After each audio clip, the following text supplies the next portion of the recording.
audio commentary to Stanley Kubrick's Eyes Wide Shut by Ian Whitaker. To coordinate your film with the commentary, have the completed Warner Brothers symbol on your screen now and press play now. In the first scenes, you're going to see Bill's eyes wide shut to what's on his doorstep. First the sexy scene, later he'll get thrills seeking similar outside the house. He doesn't see his wallet, he doesn't hear what the babysitter's name is, he's just not present. This first scene with Alice in the black heels, remember they're going to be open toe for later, letting a black dress drop to the floor. Like many things in the movie, you're going to see it mirrored later. Not only that, but Alice and her body, hair colour, hairstyle, eyes, glasses. And those two rackets in the corner, one looks like a shadow or reflection of the other, almost two circles. Balls of light. We saw Alice in a reddish environment. Bill is in a bluish one with horizontal lines. Conch on the left, on the right, phallic symbol on the light stand, and in the centre, a child in the colour blue, water. And conch in Latin America is slang for the female genitalia. So you mix the two, and that's the result in the middle that you end up with. Note that the bed cover was not purple. Barbie top right corner, remember that because we're going to see that in the very last scene of the film. And again, he's not seeing what's in front of him, he's not present. Two white lights there, you're going to see so many lights and circles and bubbles. Look how much Alice spends on beauty.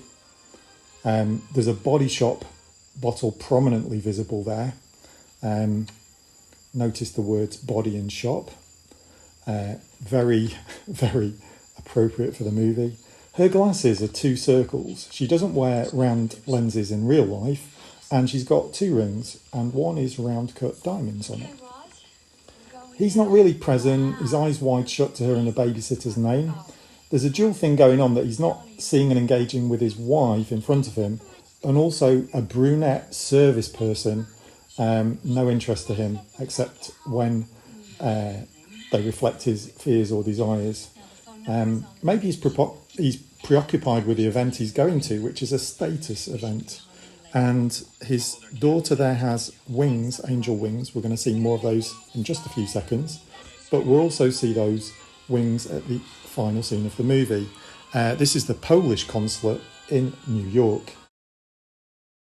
Note the cabinets, illuminated, corridors showing off the works of art, and wings there at the bottom of the steps. Now these are like an older, more successful version of the two protagonists. A mirror version, but the male has rounded glasses in this version. And Victor is the only person to kiss anyone twice. Look at him beat down on Bill's shoulder twice there, thumping down like an alpha, like Bill's a little kid, referring to his lower service position. And Bill does not reciprocate because he's on a lower level and he feels it's not appropriate. Perhaps those expensive referrals that were mentioned help to get Bill some extra money because Alice is a neenie, she neither works, neither studies. So the money's only coming from Bill, and he's very affluent considering his profession. Stars everywhere. Why does he go to this event? Because he's invited. Because he can see what he doesn't have. He can kind of role play. He can put on a mask and pretend to be one of these people. It's a kind of way to participate at a higher level in a society event around the bigger fish, the elegance, the exclusivity. And why is he invited? I've got several theories I'll share in a minute. Actually, he knows the same three people at each event he attends, duality again, Ziegler, Hooker and Nick. Maybe four, but we'll see about that. The stars in green, the 8 pointed ones, represent what? Tree of Life, Christmas. This is a Christmas movie after all. New Year, light coming out of darkness, birth.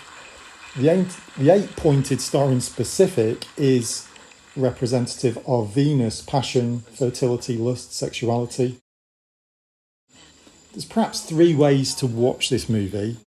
Just relax and watch it like listening to music, as Kubrick himself has generally suggested about the way movies should be consumed.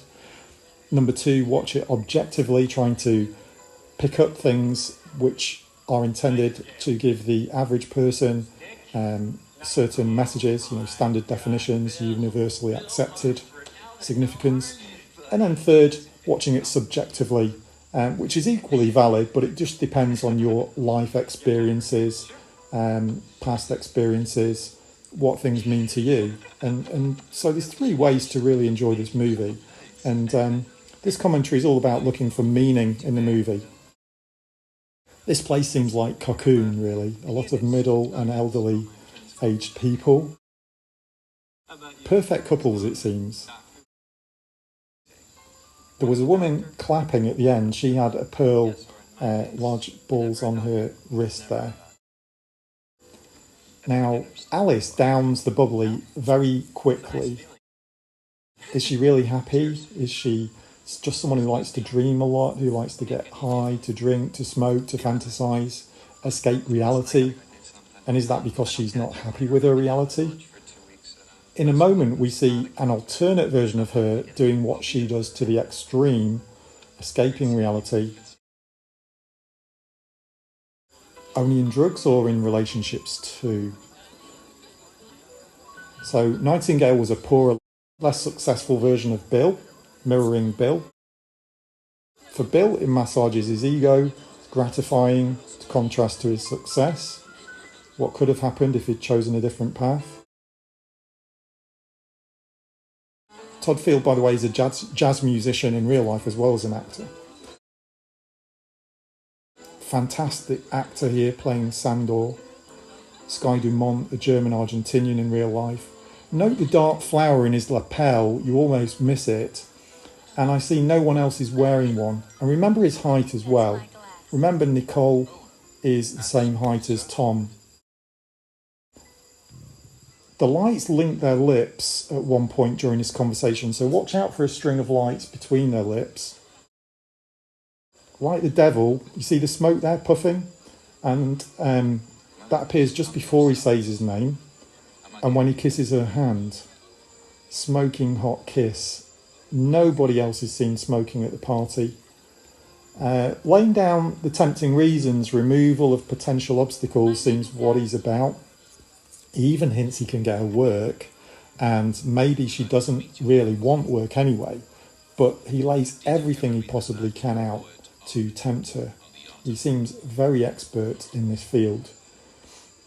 Extremely suggestive words, innuendo, oral sex, periods mentioned, making it very easy if there was any temptation on her side. But as I said earlier, she's very astute, she's all-knowing. Alice has no compunction about enjoying the flirting, attention, titillation, but has no doubt in the end as to where her line is defined in the sand. But that line is not perhaps where your partner would put it, as we'll find out. I'm not sure she would like to see her partner doing the same. Did you see the string of lights there that I was talking about? Is it a first attempt to make Bill jealous, or is she genuinely enjoying herself? Is she resenting Bill and she's just aggressing against that? Does this change when she sees the trio? Because her expression will change. And she didn't like to see him doing less than she's doing. And so we've got this common dual standard that people have, this hypocrisy. Is he manoeuvring her so she could see the hallway? Was this all planned? And notice his handkerchief looks more and more like a triangle. Now these two girls seem very suspicious. An English, obviously another foreigner because he's Hungarian. So we've always got this temptation of the exotic, the foreign. Nuala has a similar flower dress pattern to Sandor. The English girl has same flower on the earrings she's wearing. Are they connected to it? Nuala's wearing a wedding ring, and if you notice, the English girl has a circular neck. I'll mention the colour of her dress later if you remember the English girl's dress colour. And if you notice, the two girls are holding hands. And you'll see Bill playing with his ring, and you'll see Victor playing with his ring as well when he feels his marriage or his status threatened.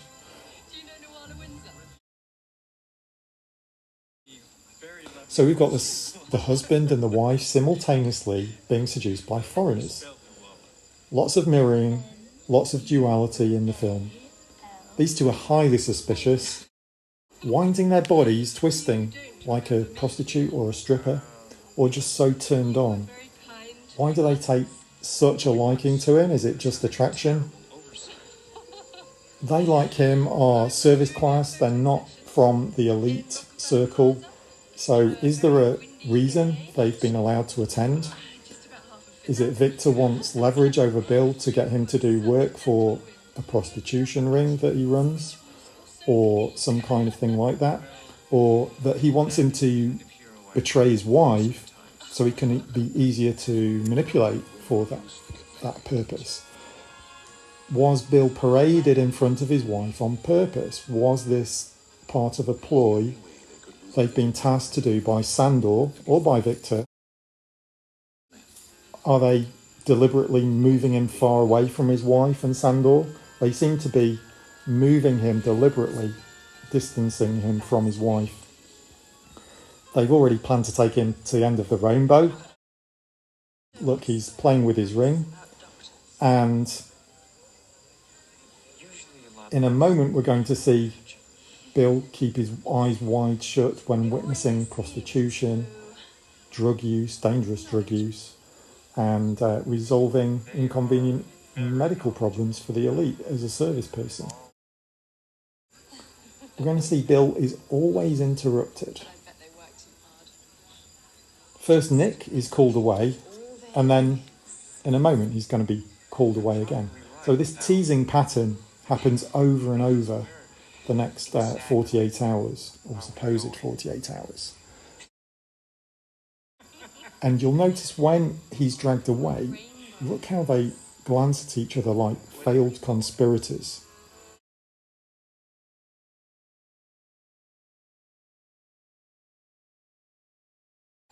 As he goes up the stairs in a moment, notice the angel wings,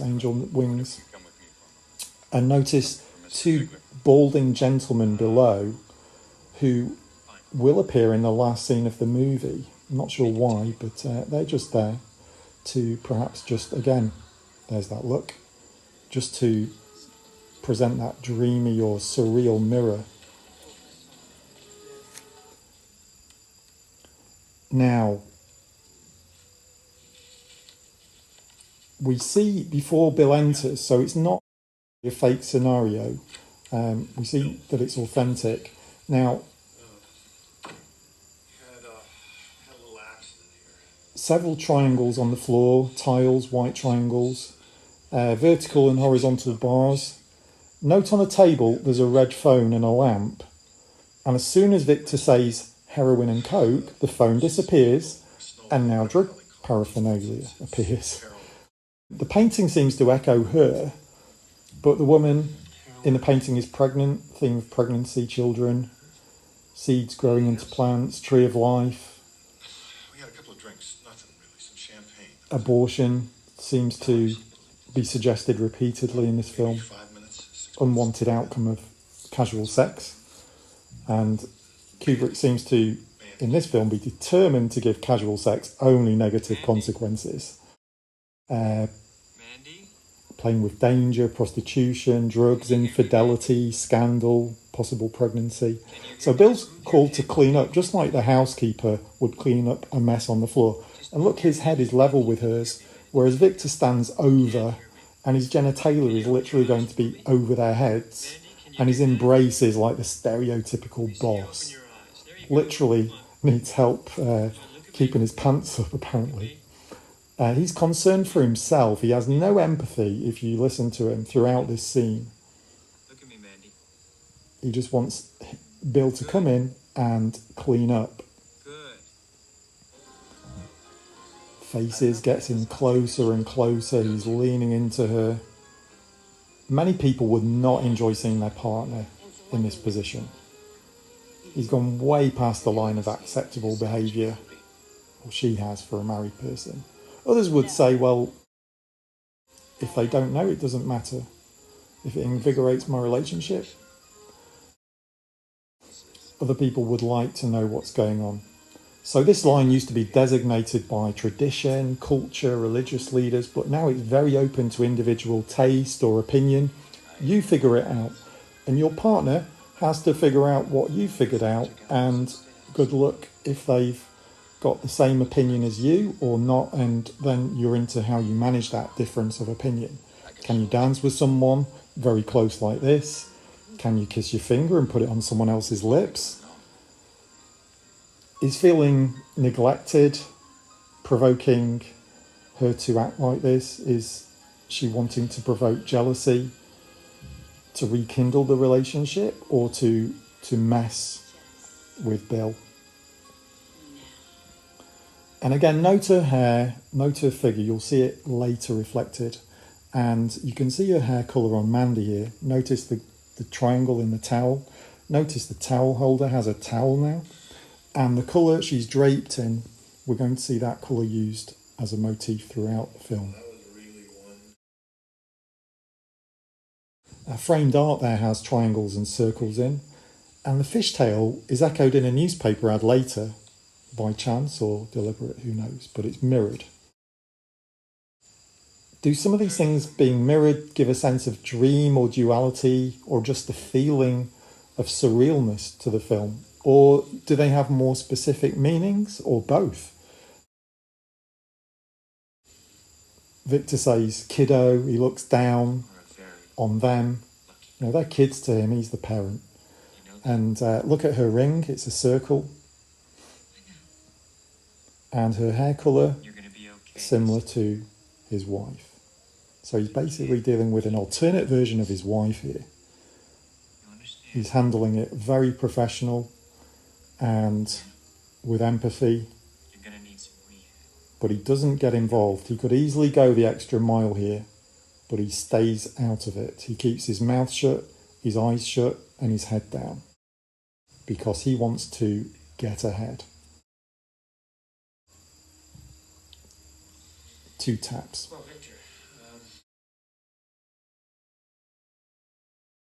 is it okay if I get some clothes on her and get her out of here? And just look at the tone, the way he's addressing him. Keep her here for another hour. Note how he's concerned about himself.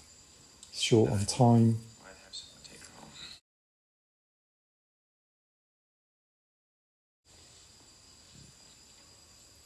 Good night, Mandy. Oh, there's another little triangle, a green one, I can't thank you enough for this.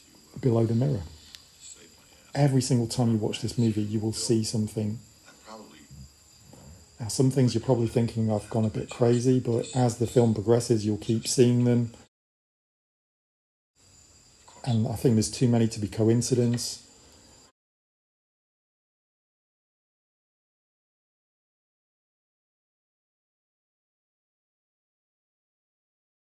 So Sandor quotes an ancient Roman poet, Ovid. Art of Love is a guide to seduction.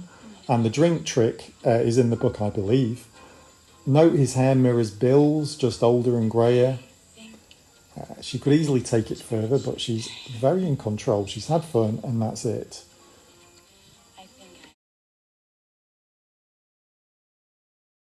Is this disloyal enough to end relationships? Does relationship benefit from this always, or always lose from this? Can it stoke fire in a relationship? Can it make people feel alive? And I think it really depends on both individuals in the relationship, and there's no yes or no answer. But Yes, I do. Alice, see, in her mind, she can square it and say she was faithful. I must see you again. But I don't think she's behaved very well. I think she's done a bad thing. The 2 circles.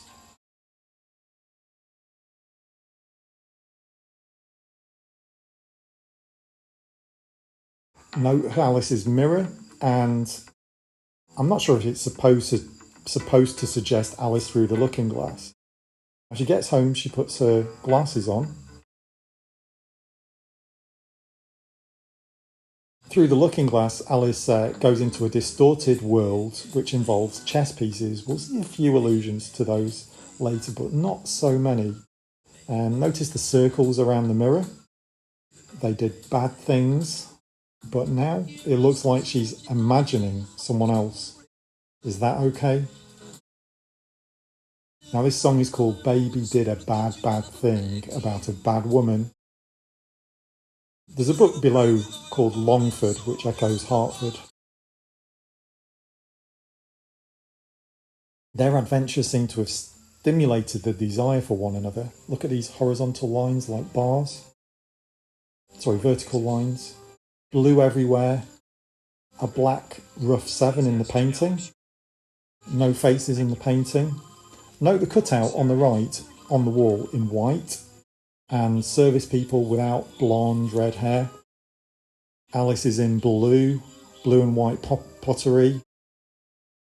Apples in the background, temptation. Look at him look down there, glances towards the panties, and a thermometer on the wall on full red, if I'm not mistaken. That eye chart doesn't exist in reality.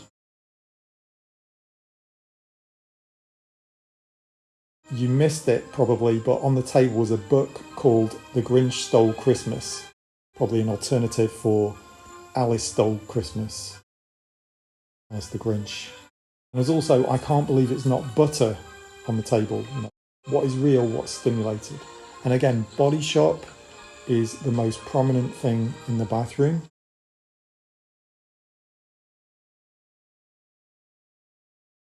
Blue.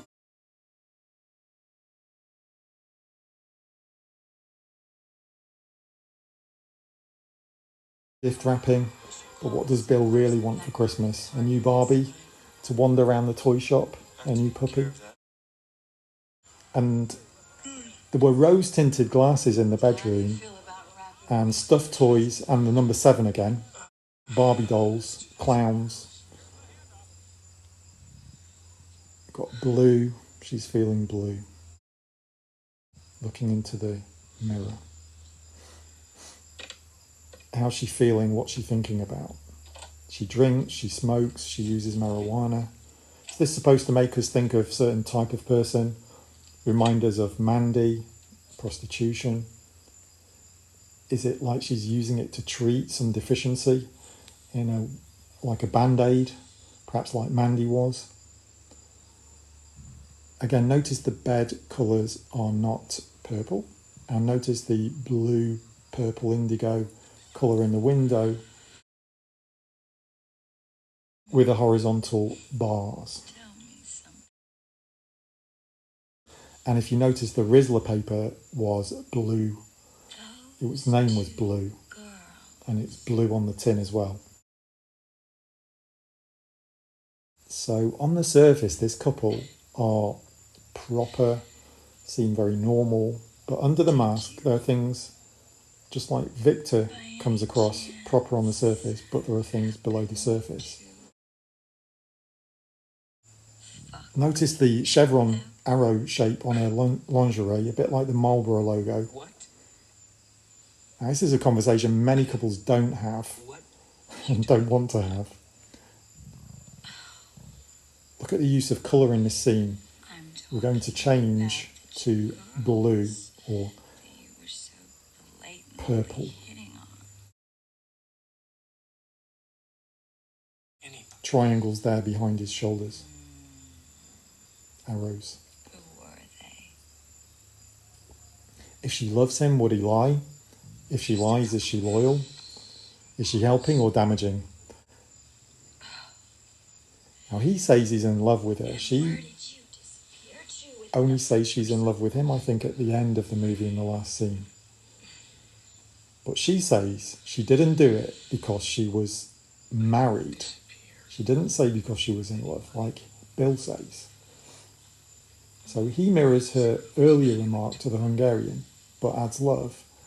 Yet she gets on his case. I think what's more important is to get the general gist, not the details. Apparently Kubrick said to her that you're not a lawyer, everything in this scene doesn't have to make sense, you're high. Nicole said this in an interview. What did he want? And for a few viewings, I didn't really get that downward glance when he was doing his work with that version of his wife there in the doctor's surgery. But he's definitely glancing down at that fancy underwear. Yeah. All through this movie, you see men and women like her and him, different versions. And we've got to ask each other why.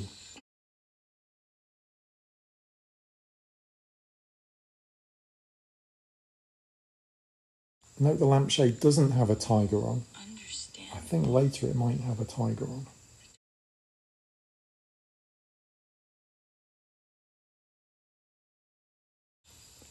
Now the ball was the catalyst for this scene, but this scene is the catalyst for the rest of the movie. It propels him into this new world. She's backing off into the blue. Look at the, not only the horizontal lines, but the reflected lines also used.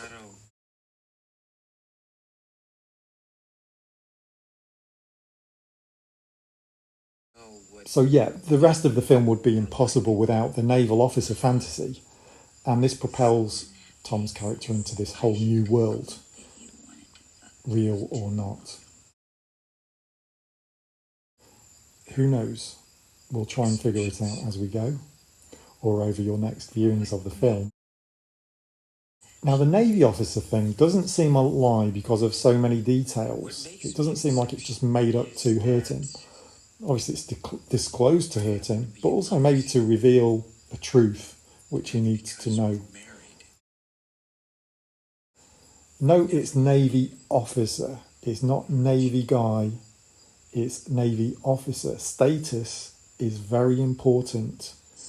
And she's attracted to someone who looks like him, who has a higher status. What kind of woman is she? Why would that make a fantasy? Navy, there's probably a bit of adventure aspect to that, a bit more adventurous than a doctor, but adventure and status. Everyone's so concerned with status, chasing it either through their career or sexual career for the prostitutes. Everyone seems to want to upgrade. Everyone's sensitive about status. Later on, very soon, you'll see someone points out that their fiancé is not a teacher, they're a professor. And so pathetic. So she's not really bothered about the jealousy. Maybe she's bothered about not receiving the attention, the seduction. She's using all those beauty products.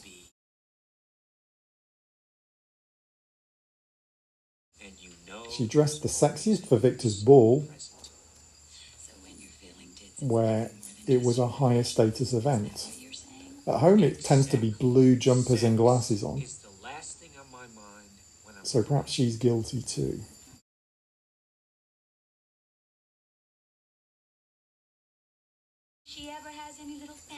Now here he's lying. He's very used to lying to people to reassure them as a doctor, and you'll see this throughout the movie again. There's a little fake smile that he does.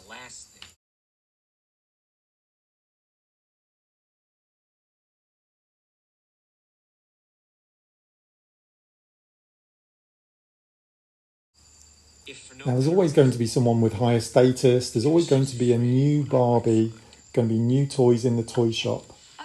So always going to be a new bigger teddy bear or a cuter teddy bear, a younger woman, a new puppy for Christmas.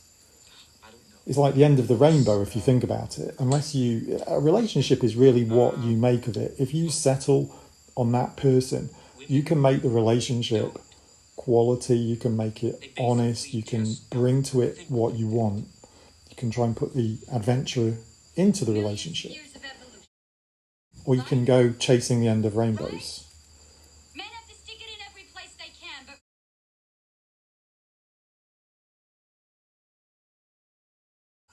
Now note that she says the naval officer glanced at me. In contrast to Bill, at the start of the movie, you didn't even look. She wants attention and she's using the jealousy card to try and get it. And I think also as revenge. It's feeling resentment. Resentment's so toxic. It's so great to, if you ever find someone who doesn't carry resentment in a relationship, very easy to have a relationship with someone who's not resentful.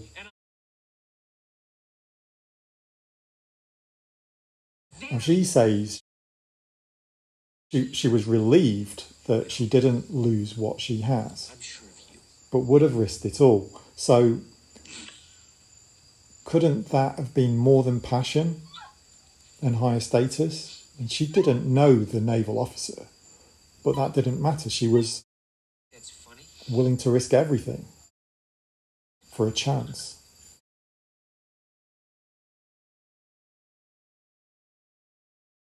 Was it just passion? Is there insufficient passion in their relationship?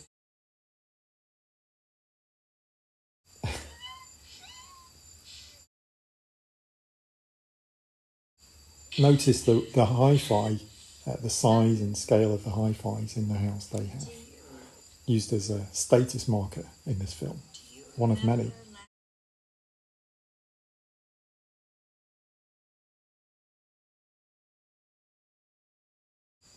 On the other hand, was it something that just for her it was like lightning struck, you know, the heart palpitates and you're just like taken, there's just chemistry? I would say no, or say yes, but what was behind the chemistry? It was an officer. It wasn't the janitor, it wasn't the receptionist at the hotel, it just happened to be an officer.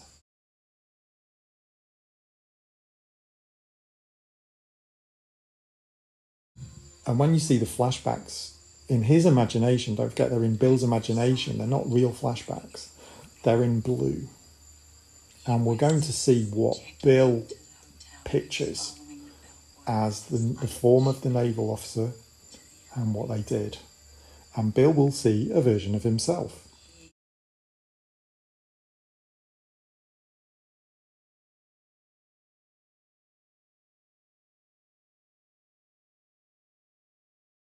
And there's just no positive examples of casual sex in this movie or even flirting. It's all vice, drugs, disease, physical danger, risks. That's just how the movie is. And it doesn't give us a fair crack at what it could be like. You know, he's not exactly going to see Miss Wright at Sunday at church, but you know, he's going to stumble through the underworld, thrill-seeking. He's literally going to be going around the shops, looking in shop windows almost.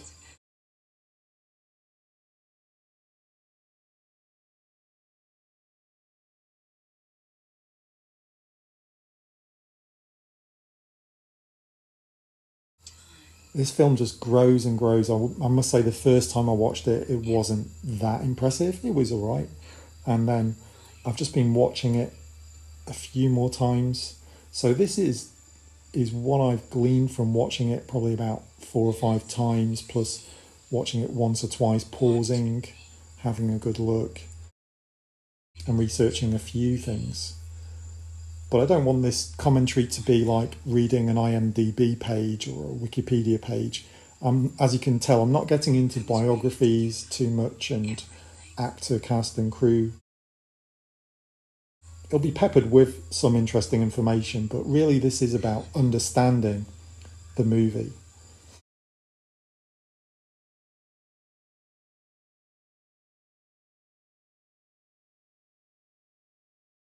In a minute, he's going to say, I have to go and show my face, when really he's going to go and he's going to put on a mask. Another thing to bear in mind whilst you watch the movie is is there a moment where you could cut it and say, well, this is perhaps where a dream starts? Perhaps we've left reality. Or is the whole thing just a fantasy, just like a Christmas tale, you know, far, far off in a galaxy far away? The exterior shots we see at a distance in this movie are real. They're real New York. But all these streets that he will walk around are streets that do not exist. They're street names that don't exist. And it's just like suggesting that we've left reality. But is that the point? You know, there's maybe there isn't no point where we're looking for a reason, looking for meaning. Maybe we're just supposed to go with it and allow those things to give us a feeling, like the blue, like the red, like the bars. The more you watch the movie, you can't help noticing these things, though. There's a lot coming. I mean, look at her earrings here. They are balls, just like in front of the bathroom mirror. Now we're going to go to a death scene next.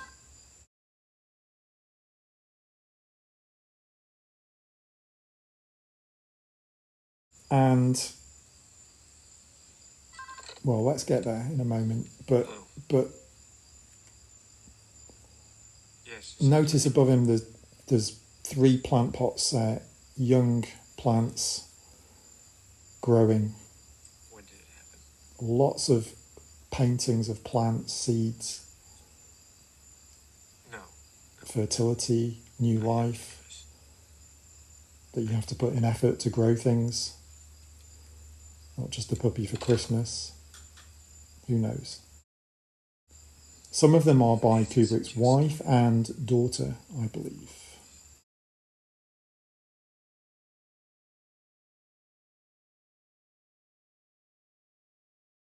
Show my face. Going to have to go and show his mask.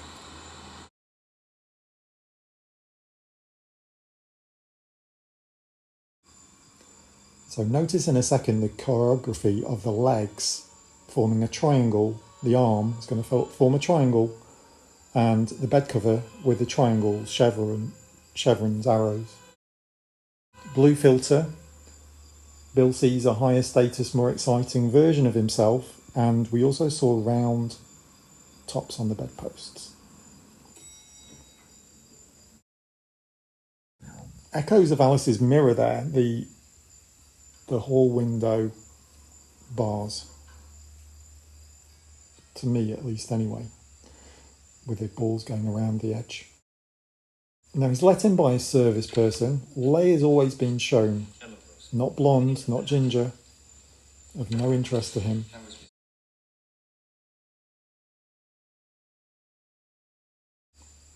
Now remember, he's a bit high still. When you enter the room, notice the sickly colours. And you're going to see these colours wherever there's illness, disease, death. Now, first there was a lookalike called Mandy, and now we've got Marion. And soon in the street, you'll hear the name Mary. Who knows why? Not forgetting the first lookalike who was at the ball, the English prostitute. Notice the curls like his wife's curls, exactly like Alice's hair. She's an older version of Alice. Silver jewellery, denoting she's a lower class, a poorer version. Balls decorating the neckline.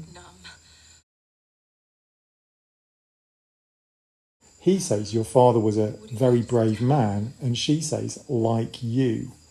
So just as Alice would regard the Navy officer as a braver man than her partner, she rates him braver than her fiancé. And guess what? There's attraction without knowing him there also. So he's perceived as more adventurous, higher status, wealthier than her fiancé. When you see a fiancé, he's a poorer doppelganger of him. This time it's going to be the male in the couple who also wears the rounded glasses. Why does he keep meeting women who are reflections of his wife? It's unreal that he could meet so many that remind us of his wife within a few hours. It goes beyond coincidence. Many things go beyond coincidence in this film. There are no exceptions. So why is that? There's so much to think about. Such a great piece of art, this film. So she's the second foreign woman tempting him within a few hours. Temptation of the more exotic, the less familiar. If you note, she's not going to inherit. There's a stepmother, so no status attraction for Bill. Black triangle there to his left.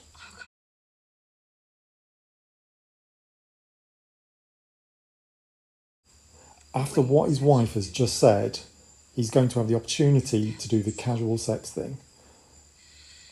And she's moving away pronto. She's engaged. It's all on a plate. Here today, gone tomorrow. She's offering it to him just as Sandor did with Alice, throwing down like heavy plays. He could easily give in to it, but he's not. Perhaps because the situation's very dark. A corpse in the room. He doesn't want to exploit her possible state of trauma. But clearly she's had this on her mind for some time. It's not something she just thought of in this scene. So really it's a mirror of Alice's earlier scene with Sandor. She's hitting a knot on him. She's boxing him in. She's taking the initiative. She's trying to tick all the boxes off that would, all the obstacles. Blue behind. Has Alice shattered his feeling of them sharing exclusive intimacy? She's ruined his state. She's opened him up to do the same or similar, or to do something in reaction. He's changed. He was quite happy with how things were. Maybe he shouldn't have been, but everything's done wrong. There are ways to fix it, but here we go.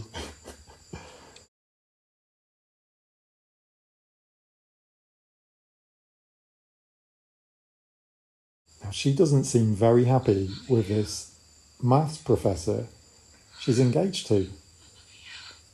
She barely knows Bill, but the attraction is scorching hot, like he is her naval officer. And notice in a moment the death mask, eyes shut. There's going to be a bust of a face to the left of the bed, like a mask.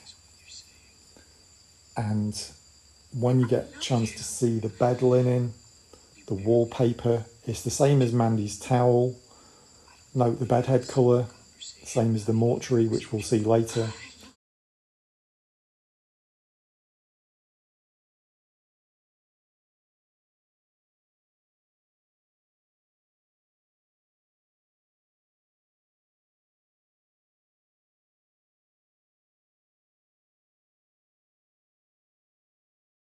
So who does this look like? I think we're purposely showing from a different angle just to make it seem a little bit more different, not too similar. But this is like Dr. Bill on a budget.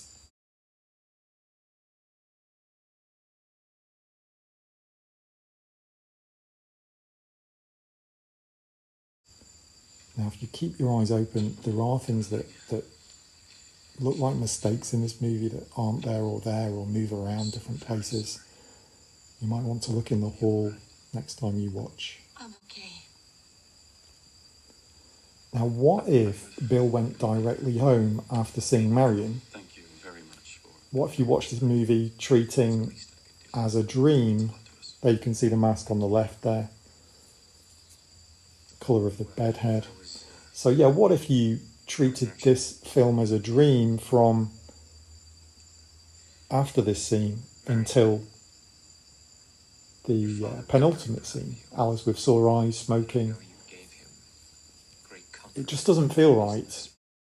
It's possible, you can have fun playing with it, but it just doesn't feel right. And here in this scene, we've already got something a bit surreal, is that these two people reflections of Alice and Bill. So we already seem to be away from reality, if there ever was reality. Note the streets dry. Look out for the yellow sign for Conch, Mexican cafe. Conch, as I said earlier, is concha means vagina, like the conch shell on his table. Now note this, nipped in the bud, and the logo looks like what he has in his office. Is that an allusion to him being in the abortion business, making his extra money? Now this looks very surreal because it actually was filmed on a treadmill in front of a screen. Pussycat Boutique, pink pussy.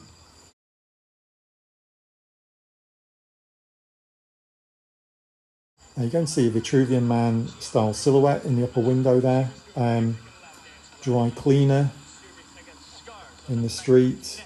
References to cleanliness, sex, tests, manliness. Here's a reference to manliness. And it's against the blue car. So he's not a man. Goaded by younger, more virile men apparently. And if you notice the triangles formed by the railings during and after this event. So nipped in the bud, the deathly sickly colour scheme was repeated there.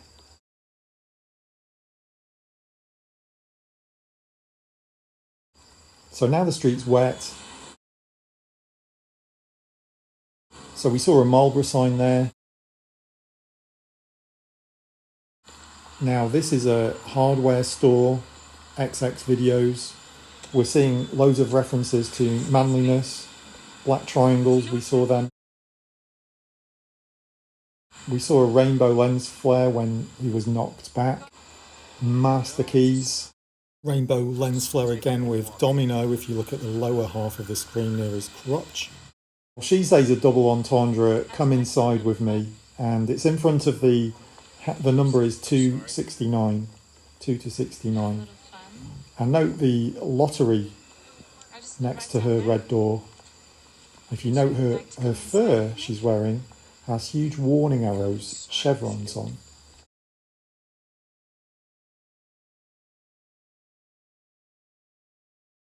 So he's first had his masculinity attacked by Alice and then those guys on the street, which normally I doubt would really affect him, but maybe just that teeny little push he needed.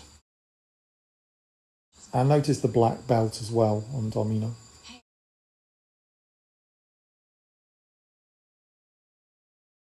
So when we enter Domino's hall, you're going to see pull on the door, which is English slang. It's when you pull someone, when you get someone, you take them home to bed. We say we pulled someone in the club. There, pull. Notice the very sickly colours. The bike here could represent casual sex. Ride it like a bicycle. Plenty of things about bikes. And blue pram, consequence of casual sex. This is it.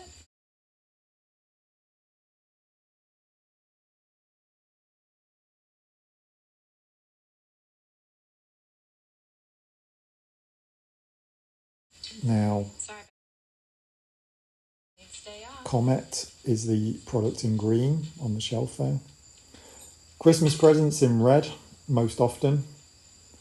Chevrons or arrows, the lines on the mug.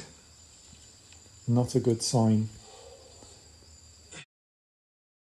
So her dress is just like the Marlboro logo. Arrow, chevron. And then she's got purple, which is the lowest of the 7 rainbow colours. In this movie, used a lot. 6 being dark blue, then it goes to this purple. Seems to be for extreme problems or extreme harm.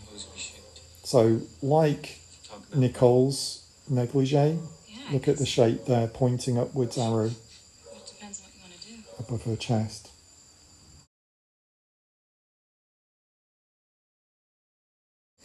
In all these situations, Bill is of superior status.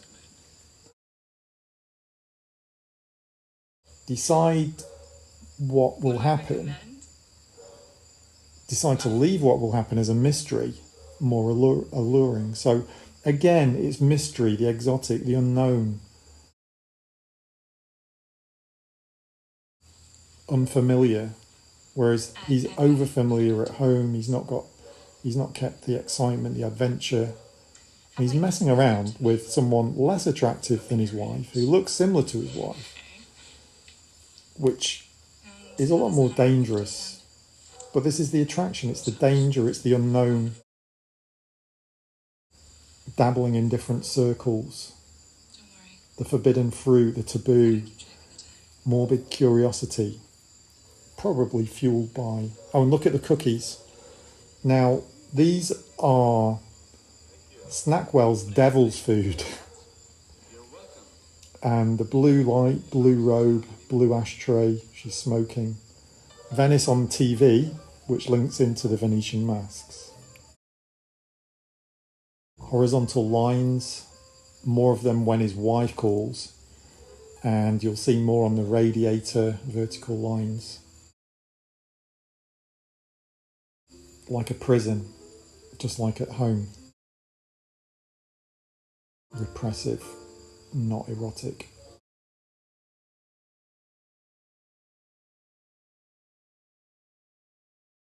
So he's crossing the line. This movie plays a lot on this line. Flirting, not really crossing it very far. But far enough that it could cause severe consequences in a relationship.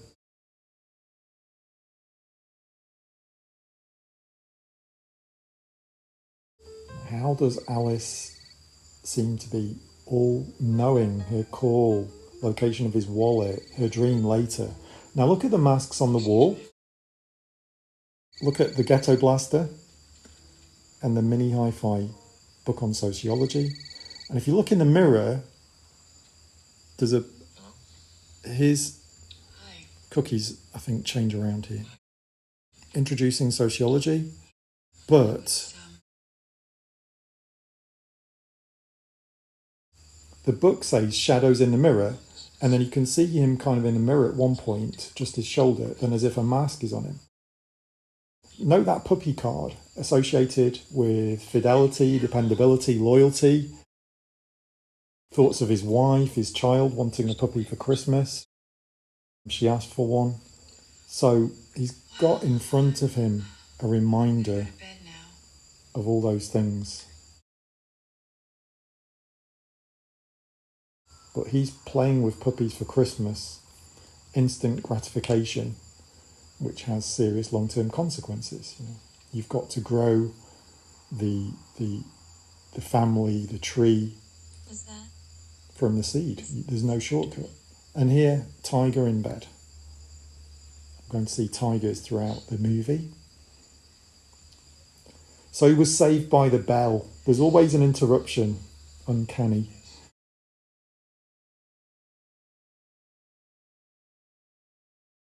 So the last scene of this movie you'll see full of tigers.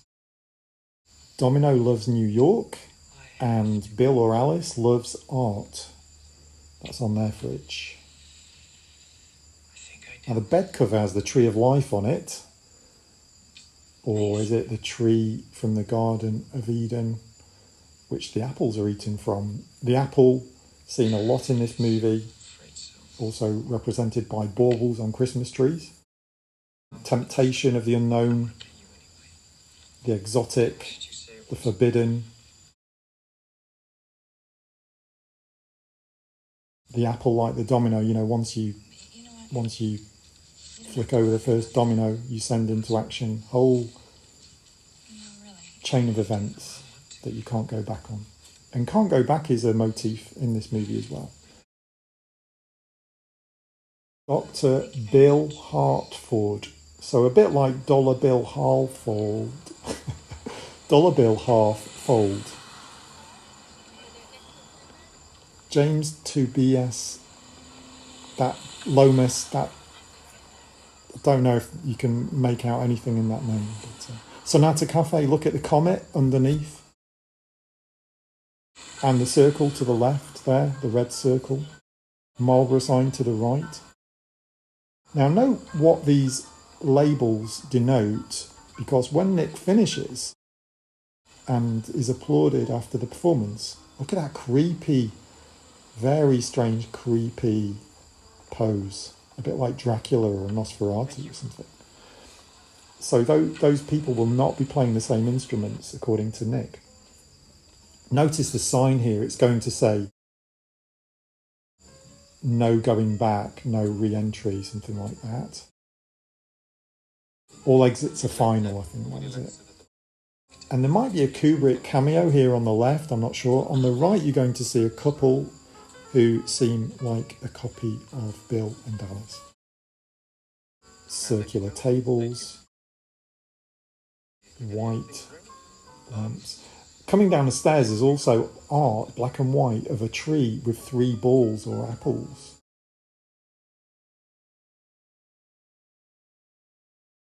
Pearl, a genuine drum band, but echoes everything in this movie. Jazz has sexual innuendo connotations in England.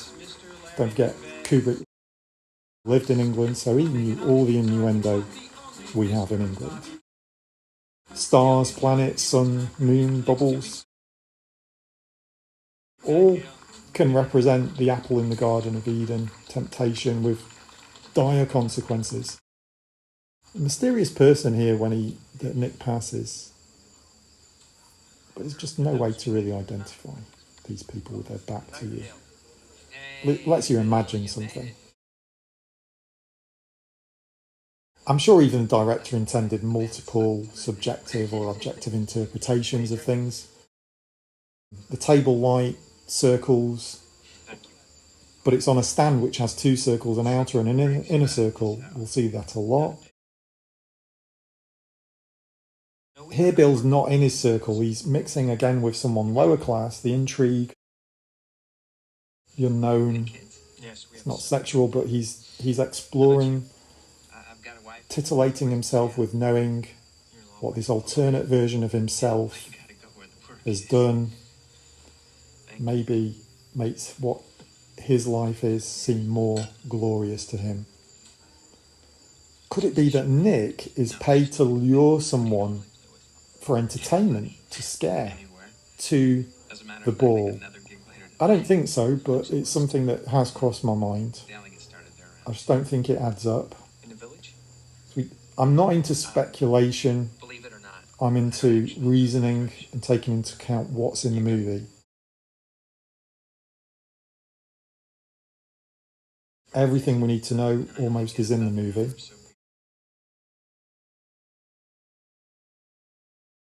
Nick's layer by layer revelation is mirrored later by the hotel receptionist, who also seems to voluntarily give out information despite knowing they could get into trouble.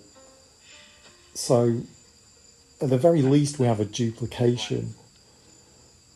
Fidelio, to me, Fidelity, like the puppy card, like a puppy, like family, being faithful. Nick is being unfaithful to his employer and Bill to his wife. The other thing I get from Fidelio is that he wants to fiddle around, as we say in England, having a fiddle, sexual touching. Is he just reeling him in? And why would he take such a risk? Maybe Nick and the receptionist want to impress Bill, one for status reasons, the other for sexual reasons. And don't you find his moustache, his beard, a little bit charismatic, you know, like a magician, or a bit like the devil? When you put that along with his photo,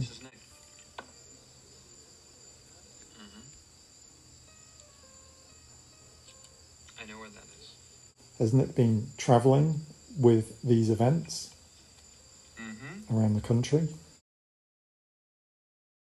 When I first saw this, I was like, yeah, his hand's there, he's going to get in on it.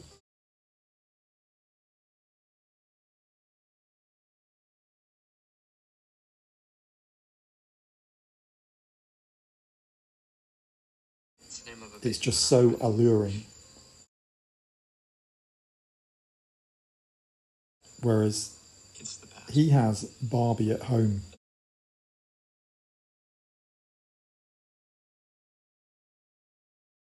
What's more, she seems to want more attention from him. However, he is preoccupied with improving his status, which seems to be alluring to her. And maybe he knows that as well. He seems to be very preoccupied with his status to such an extent that he's neglected things at home.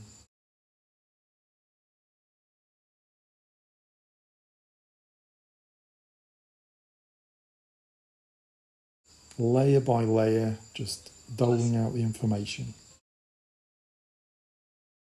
What if this is kind of her nightmare, her dreams, while she's still high? So Bill's got a vertical line tie. He changes to a horizontal line tie, the same colours. I don't really see any meaning in it, but it sticks with the same colour scheme. Star up to the left, and we notice the taxi has a bashed in door. Rainbow. This is a movie set, as I say, all been designed by Kubrick. He even had paper models of it, all the details. He had thousands of photos taken of shop fronts and shops to decide how to do things. Under the rainbow, you see the lowest level of the rainbow, the colour there, and the highest colour is red.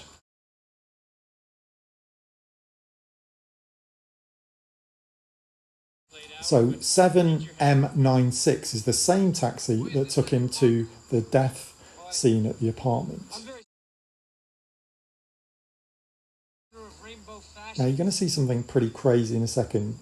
At first it seems crazy. So you're going to see the reflection of Sonata and Gillespie's. So why did he arrive in a taxi?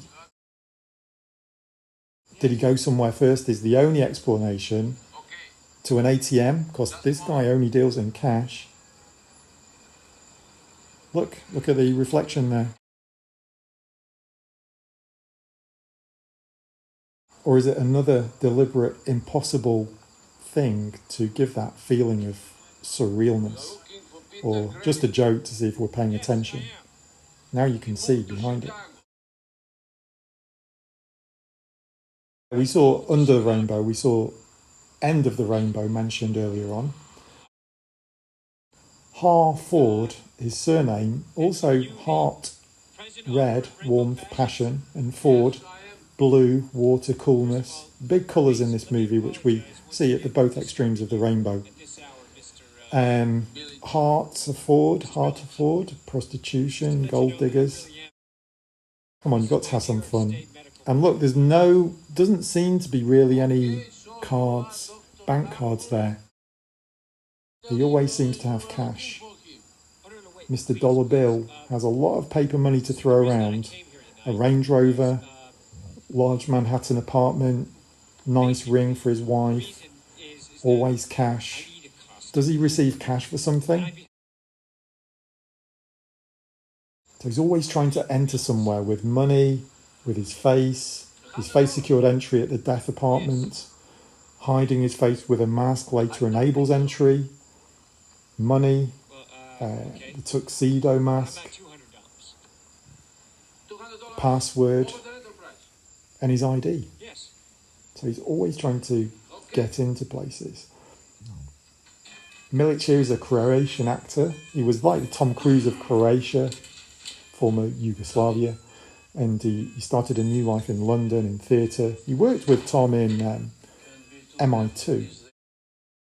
Guy Ritchie cast him for Snatch after seeing Eyes Wide Shut. There's another connection to Snatch as well later on. Milich's robe, look at under the light there, it echoes Domino's fur coat. Black belt too. You can see the arrows. How could anyone come to harm around him? We've also seen the bad colours in the hallway there. We will find out soon. In the moment, I think there's a sombrero making 2 circles, inner and outer circle. Lots of stars.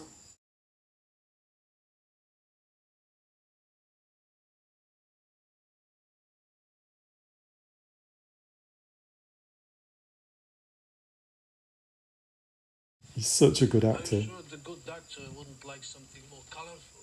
I don't think so. Clowns. Does he know? Pirates. No, just the. Does he know what's going on? Has he heard of these events? Is he renting to other people? Yes.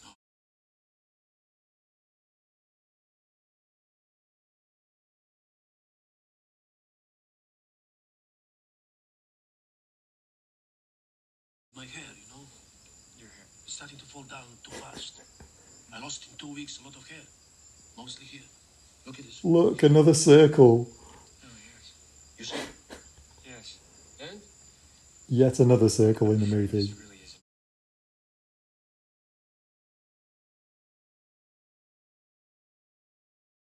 Again, Bill is very good at Obviously left talking things to people, dealing with people. Don't mind. Okay. To get back to bed. So black cloak. He's so entertaining in this movie and Snatch. What is it? Blinds making bars in the room, and in a moment it's going to serve as a cell. Look at the bars on the window, the blinds. What is it? And here we're going to see people of higher status wearing makeup, masks, costume, nudity, secretly meeting, some kind of theatre role playing, her perhaps as a geisha, and this event is mirrored very shortly at a higher level at Somerton. There's really not much difference. Maybe the owner of Somerton would be in a similar state if they knew what was going on. Maybe they've hired it out, who knows. Milich's daughter here is 14 years old in real life, but she's a very young version, 14-year-old version of Bill's wife. And she's going to whisper something to him. Later we'll see what. She's made up like a doll. Remember Barbie dolls? The daughter wants another one for Christmas later on.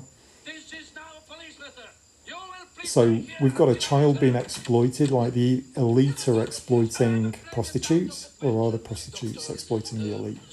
I don't think so, because the power balance is on the elite side. They're protected. If anything goes wrong, they can get people to keep their eyes wide shut because of their power, status and money. So they've been literally caught with their pants down like Victor. But like Victor, money ensures good is not done, no police, eyes wide shut, like Dr. Bill did. She whispers there. What did she whisper? So, Dr. Bill could have called, look at the lights there, he could have called an ambulance, drove her to the hospital, but he didn't. I'm talking about Mandy. Because status.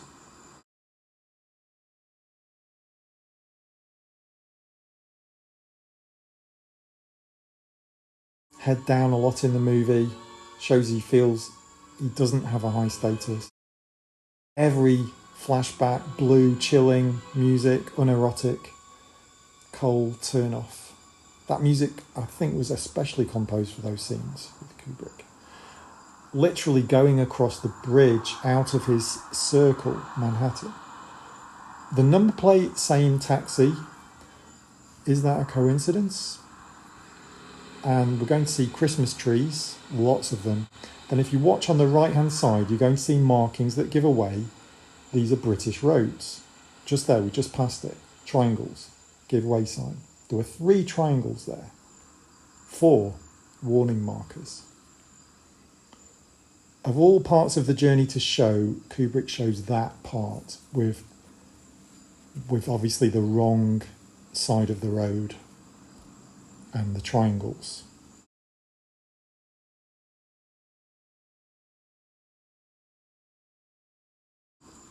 Is he careless? Is he thoughtlessly putting these things in a movie? No one questioned it, no one pointed it out. Is it deliberate? Remember, triangles mean something. Like a magician, like a magic trick. In a bow tie, he's going to tear bills up. Dr. Bill tearing dollar bills.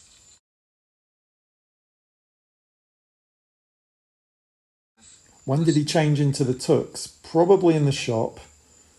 So his bag with his real clothes is in the back of the taxi. He's trying to be smart, but you always slip up in such an impromptu situation. He's already slipped up leaving. He's arrived in a battered taxi. But what else could he do? I wouldn't leave it. I would ask for one when I leave. Now look at the gate. It's like pawns in a chess game. Good evening, sir. And the two taller pawns and the shorter one. Like their statuses. Because even the service people to the higher up elite are much higher status than him. The real name of this place is Mentmore Towers in England, built by the Rothschilds. Remember Rockefeller Plaza mentioned earlier? Two ultra-rich elite families. Red car, two Christmas trees. Note the smoke, deliberate or nice coincidence? And note the faces in circles in a second with the knockers on the door, because when he goes inside, that knocker is going to disappear.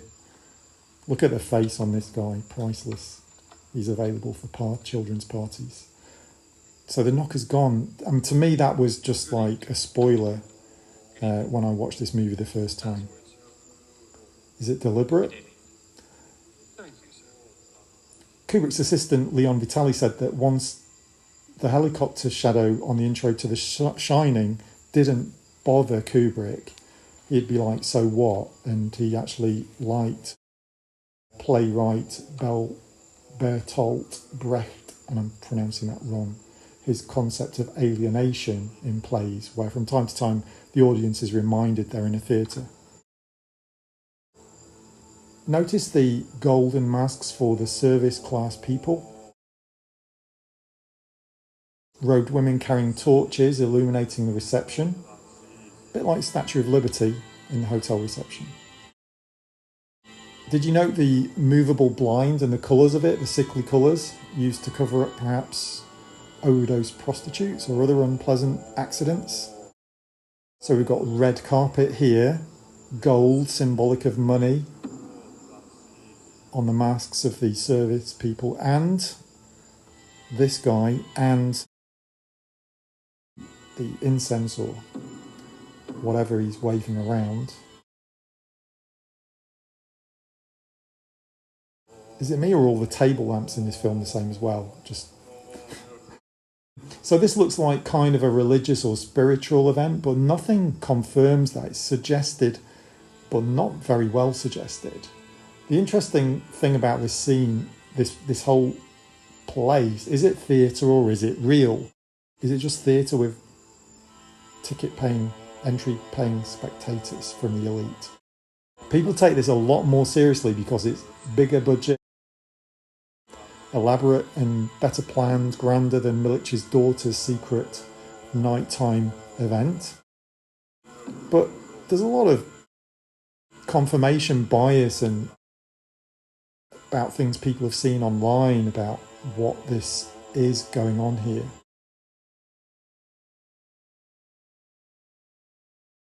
Is this something people believe in, or is it just a spectacle?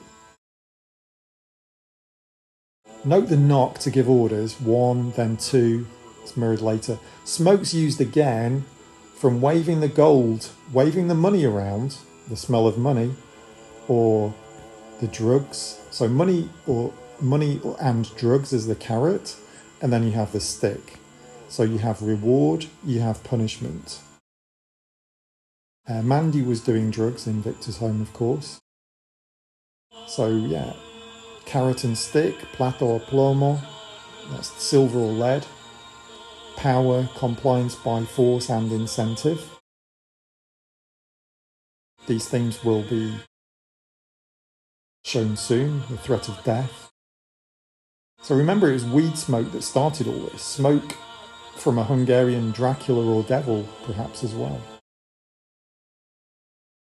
Black robes dropped like Alice's in the first scene. And these women all look alike. They look like Alice in hair, shape, hair colour.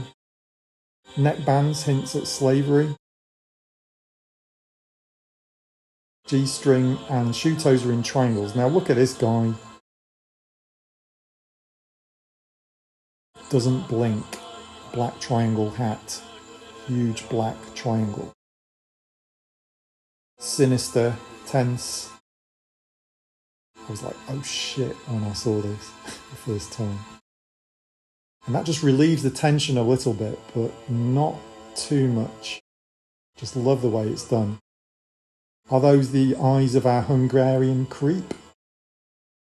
He's notably tall like Sandor here, but Sandor never blinks as well. That's the two people who never blink in this film. That's very notable. Women in a circle, also in a circle of light, so we've got two circles. So yeah, the black robes drop just as we saw with Alice, but he's here getting thrills seeing the same thing, even less because they're wearing underwear. Black triangles. All the masks are Venetian, bought in Venice in various shops. They weren't made specifically for the film. They were picked out, I think, by Kubrick's brother-in-law who helped produce. He went to Venice. The feathered mask is called the Mayan mask because it echoes the Mayan elite, their headdresses. Very coordinated. There's nothing casual or real to me about this. So is this ritual or is it theatre? She's going to look around and then she's going to immediately target him.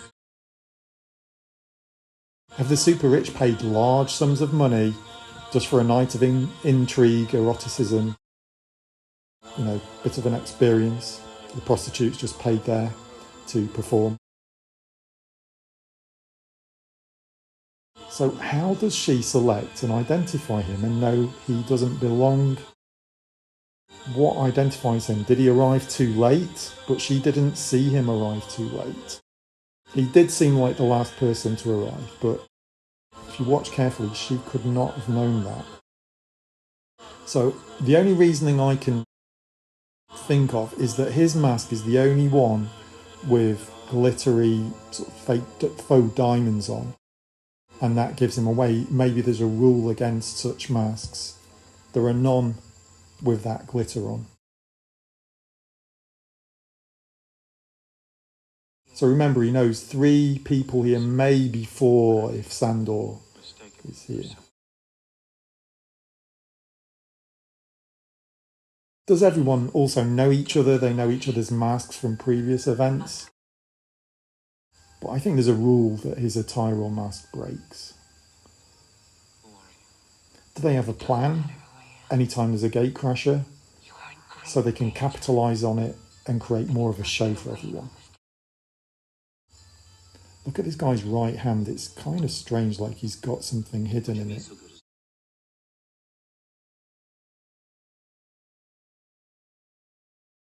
Or, as I said before, was he, I doubt it, but was he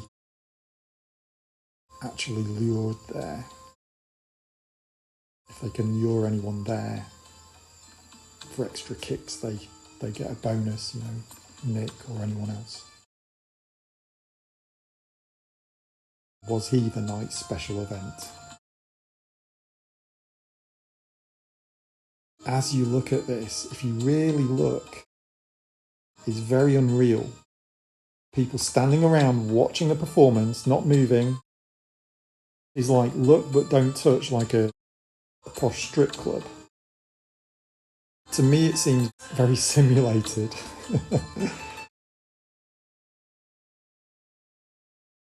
Not actually happening. Theatre. Look at the way everyone's just sat immobile. The people who are not acting out sex are in positions as if they're in a painting, as if they're in a set scene for people to see. Now look very closely. Her mouth is not near the genitalia. Someone just sat there. Those people just stood there. Now you are seeing the uncensored version if you're watching this at home. In the theatre it was censored a bit with CGI figures put in front of some of this. But the film is exactly as Kubrick made it. Look at that, just looks like a show. The producers actually used dancers, artists. More books. You thought the Hartfords had a lot, but this is the apex. Hi-fi apex we saw in the ceremony. Top of the tree. Status always represented in books, in sound systems. Now note these two are the same height. Alice's likeness of an engagement ring on her neck, on many of the girls' necks. Circle of faux diamonds. Vitaly said in an interview that Tom said to Kubrick, do these places really exist? And look at this girl, she's going to change in an instant. Look at the pubic hair, the breasts, and nail polish.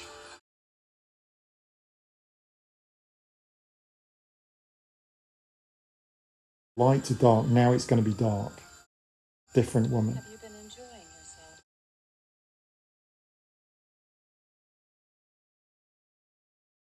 And he has an interesting look around the toy shop, just as his daughter does later. And that's what he's doing the whole movie. Yeah, so Tom said, do these places really exist? And Kubrick says, well, if they don't, they will soon. So we're not supposed to notice that change, or supposed to be unconsciously to get a strange vibe? Or is this a dream? Or is this some kind of production mistake? Look at those two. They're not really doing anything in the background. And look at those triangles and the purple light representing danger. Now look at the freckles, the marks, the moles on her chest, upper chest. Because there's a lot of chatter and some claims about who's in this mask, which actress, but you can tell because there are several moles on the chest of Mandy, on the chest of the masked woman. Notice the music changed significantly to warm, romantic, Strangers in the Night when they got alone together. If this is a love story, it's a really huge one. Or it's a comedic farce if it's a ruse. So yeah, the triangles on the shutter and above the arch there.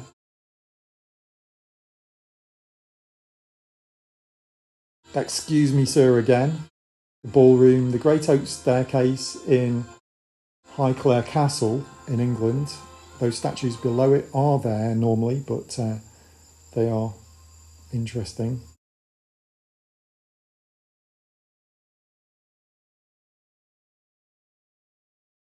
In the context of the movie. This is like another whoa moment the first time you see it. Look at the top of his chair, it's like the king in chess. So yeah, there must be at least two people in the black triangular mask, because there was one on the lower level, and then within 4 seconds we have gone from lower to upper level to the other man in the triangular mask. Icy piano, purple light. So Redcape is Kubrick's assistant of 25 years, Leon Vitali, who's also an actor. And this is confirmed by the set photos and his interviews. He says he played 8 people in this movie. We're going to see him later with no mask getting out of a taxi. And who knows whether that's supposed to be Redcape or is just supposed to be another appearance.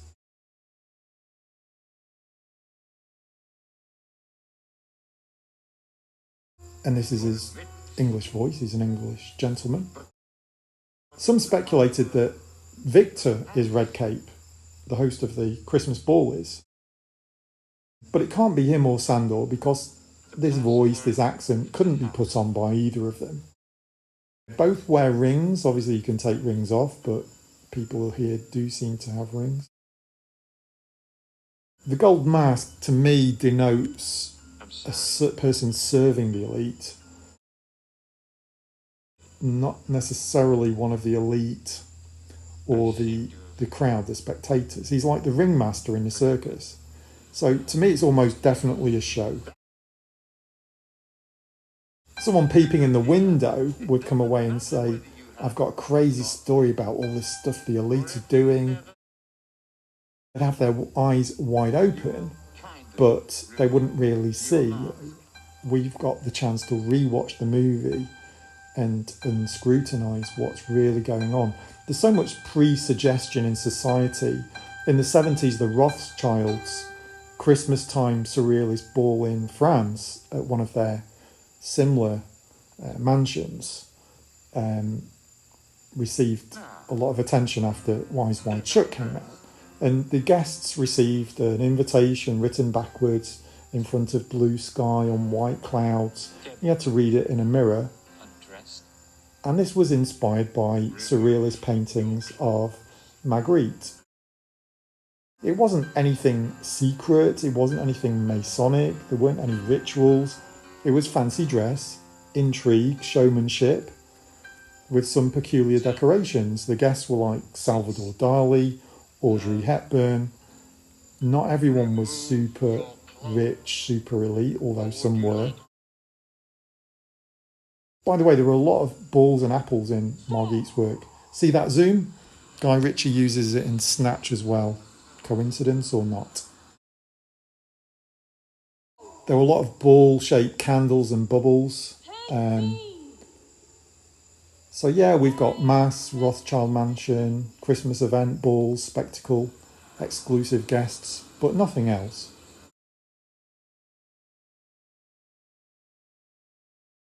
Purple capes either side of him, you know, like bishops in chess.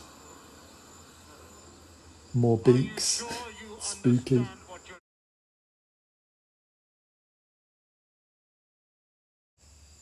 Note that the woman does not seem to be high, she does not seem to be on drugs. Very well. She seems to be very lucid. This jars with what we saw in the bathroom, You are free. and then the tale that Victor tells later of her death, or supposedly her death. If you may.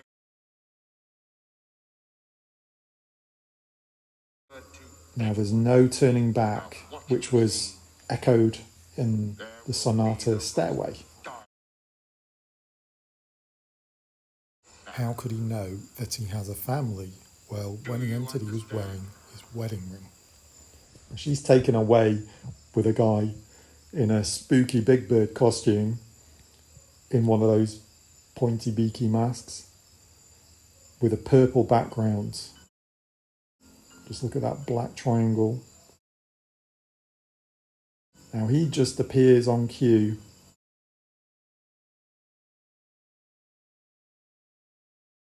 That silhouette is extremely suggestive of death. But would you need to suggest it so much if it wasn't theatre?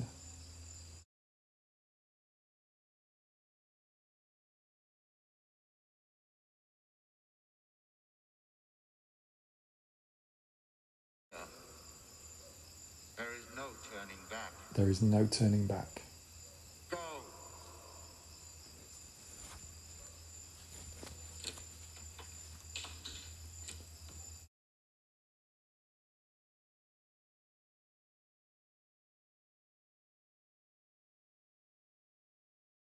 Bathroom.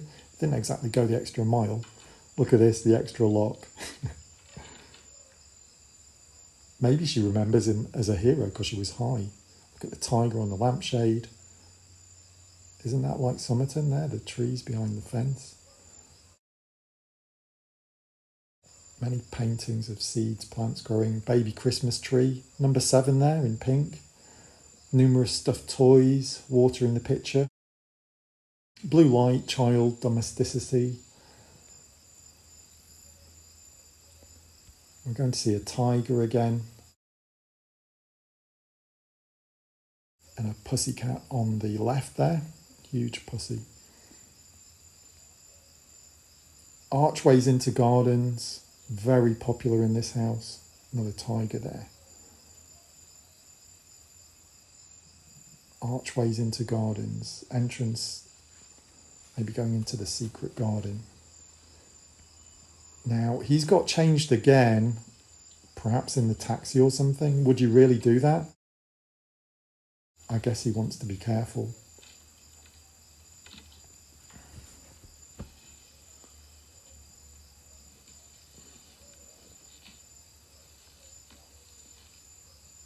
We assume the mask is in the bag, and we assume he got it home in the taxi, the same one, because the bag was in it. He's feeling blue, touch of bars in the shadows, the blind. He's not happy because he knows she's probably dreaming something in particular, and he's not wrong. Alice? She's doing similar to what he's been doing, flirting around, but she's doing it in fantasy and dreams in her mind. I'm sorry. Or is everything we just saw in her dream? She goes right across the line he hasn't crossed. Deliberately or just by accident he's not crossed it so far. Is there a lesson here? Just don't tell your partner your fantasies or crushes and you won't ruin it? Because once you've done that, there's no turning back. Things are altered forever. The snake and the apple appear, and you should not take a bite of the apple. Or do you need to keep both your eyes wide shut to the fact that your partner could have intimacy with other people, have fantasies, have them in their past, or how much? Or as Alice eventually suggests, just forget about it and fuck. Better never mention it and just fuck. But is any strong fantasy about another lover a symptom of a problem in the relationship? Is it infidelity? Is it acceptable? You know, if you said, oh, I fantasized once in the last 5 years about being with someone when I made love with you.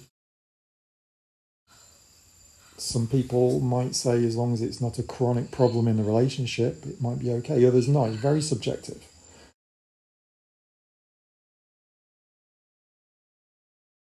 I think we might know what Bill's opinion might be. Bill lies all the time to keep people happy. He lies in this scene several times. On the other hand, who doesn't really want to know if his wife wasn't really present with him in bed, if she was with someone else? He's not present with her when they're not making love. She's not present with him when they're making love. It's kind of an inversion. Crazy house mirror.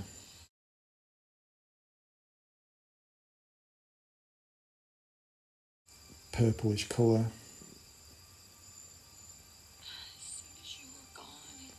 Again, the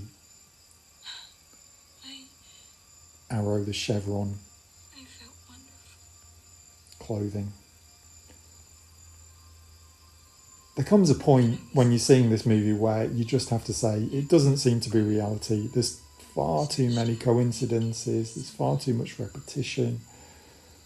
All the selection that's gone into the signs, the wardrobe, the set decor, fictional streets, the same taxi. 1 second something changes on a table to another thing. A woman changes in a second to another woman.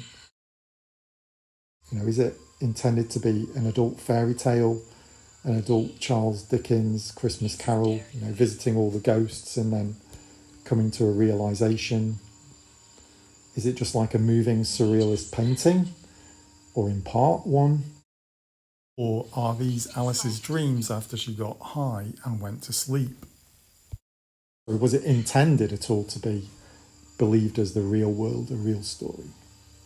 I mean, you're just supposed to absorb it all and not get too objective. But it's still fun to analyse the film, and you can't help trying to connect the dots, see what little breadcrumbs have been laid for you and follow them, even though the breadcrumbs might eventually change colour or change into something else. It becomes very intriguing, very rewatchable, and now the bed covers have gone purple in this light. Very clever. So yeah, Alice doesn't see Bill when she's intimate with him, and when he's not intimate with her, he doesn't see her. Remember asking the babysitter name twice and being asked how her hair was, her undressing, he didn't note. In the bathroom with hot underwear, nada. So why is she with him if she's so dissatisfying? She's just absolutely obsessed and fantasizing about someone else. Status, appearance, stability. All the prostitutes in this film are versions of her. The only exception is a woman who has a fiancé who is a physical doppelganger but has a lower status and bank balance than him. Is this a fear in Dollar Bill's mind, or is there some truth? She knows where his wallet is, don't forget. He doesn't. She doesn't work. She doesn't study. Are these just fears that she's with him for other reasons if she's not happy in bed? Why has she stayed with him? Or is it more of a reality lens we need to look at this through and question her motives ourselves? Now, she physically engages with him here. Is it to manipulate him when she's telling him the truth, or she feels by telling him the truth, it brings them closer? Or is this just part two of fucking with him because he was so apparently arrogant and he never really sees her when she's in front of him? She feels invisible. But her dream, all-seeing, all-knowing. Here we're going to see New York in a long shot and then non-existent street. Eyes on the taxi 7P94 roof. Eyes. Mancini's on the left, red sign. Jazz innuendo, we already know that. You know, in England we say jazz mag, that means a porno mag.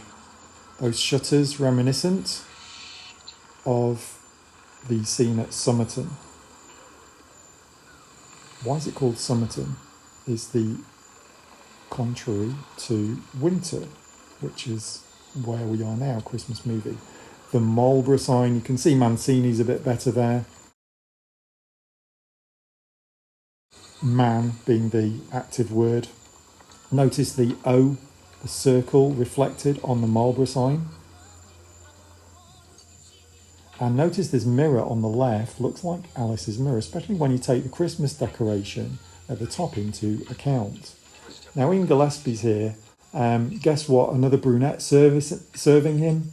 No sexual attraction, but she can do something for him. All women with sexual potential are versions of his wife, and like his wife, but who, as if she's made alternative life choices. Is that by his choice? Is Bill selecting? I don't think so. The story the director has selected. Are we seeing other ways his life and hers could have turned out? Does he project his wife's characteristics onto women he likes? So they're really different women, but we're seeing the movie through his eyes, so he just keeps seeing his wife, although these women don't look like versions of his wife. So we're seeing like it distorted through his eyes. Just the way, in the same way that he projected himself onto the Navy officer in his mind as a version of himself. Or are we seeing through Alice's eyes? She's projecting and dreaming. Just aware that everyone seems to be, here we go, flashing to get information. Look at the flowers on a necktie. Unusual necktie, right? But we've seen those flowers several times. You know, there's BS coming when someone says to be perfectly honest, or let's cut the crap like Victor does later. Now he's going to flash his fake smile. As soon as we switch scenes, first thing you're going to see is a circle within a circle KP logo on the left. You're going to miss it if you blink. Circle in a circle. Blue pram. Gap bags. Gap is innuendo. Eyes on the taxi again. And Hotel Jazz. Jason, but we see Jazz. The ball lights reminiscent of lottery balls or other bubbles and things. His bathroom, Sonata. Loads of Christmas trees in the window boxes and below, reminiscent now of Somerton. Notice those two people exiting. You're going to see them exit again. Very strange. You checked out? Yes. Did you note someone next to the entrance sat there as well? So they're not alone. Is it just a guest or is it someone keeping an eye on reception? When did he check out? He seemed unsure where to put the envelope, but I'm not sure if that was an envelope for money, payment to the receptionist. Why would he put it in a pigeonhole? But it just kind of triggers the, imagination. So the same couple exit twice. Bill, I think on this magazine in the background is Bill Waitress, a New York jazz musician. It's a flyer or a magazine cover you'll see. Hinting maybe at an alternative outcome if he dropped out like Nick. No, the spots on the tie. And Statue of Liberty torch is a symbol of enlightenment. That's on the stuff on display there. On the countertop too. The statue's official name is Liberty Enlightening the World. Now notice the receptionist will have two bands, two circles on his wrist. And a funny thing is you'll see ass in the window, illuminated in red letters. A reminder of the jibes in the street, the sexual antics, or relevant to the current conversation, the flirtiness of this receptionist and his attraction to Bill. Has someone got to the receptionist? Because although he seems flirty, I don't know, his behaviour can be interpreted as slightly nervous or fake, perhaps. It's a very, very well-acted scene, this. Yeah, is all this body language due to having a crush? Do you think any of it indicates being under duress or lying? And again, he's feeding him information. Every time he pushes, just more information. It parallels Nick. Are they both genuine, or is one genuine, one not? It does seem he could have been incentivized to pass on information. And in each case, Bill, hook, line and sinker, takes the bait. Alan Cumming, here acting, is Scottish and he auditioned 6 times. Only met Kubrick on set and filmed this scene for 1 week.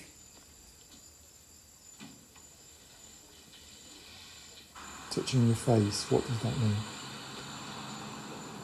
So we're going to see Manning, Bowman, red paint period, step ladder, big triangle there. I'm not sure what that blue text says in that bottom window. If you know, please let me know.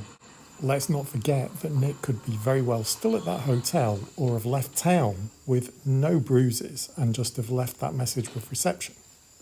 And where's the mask? We didn't see it since Somerton. Was it left behind in the taxi?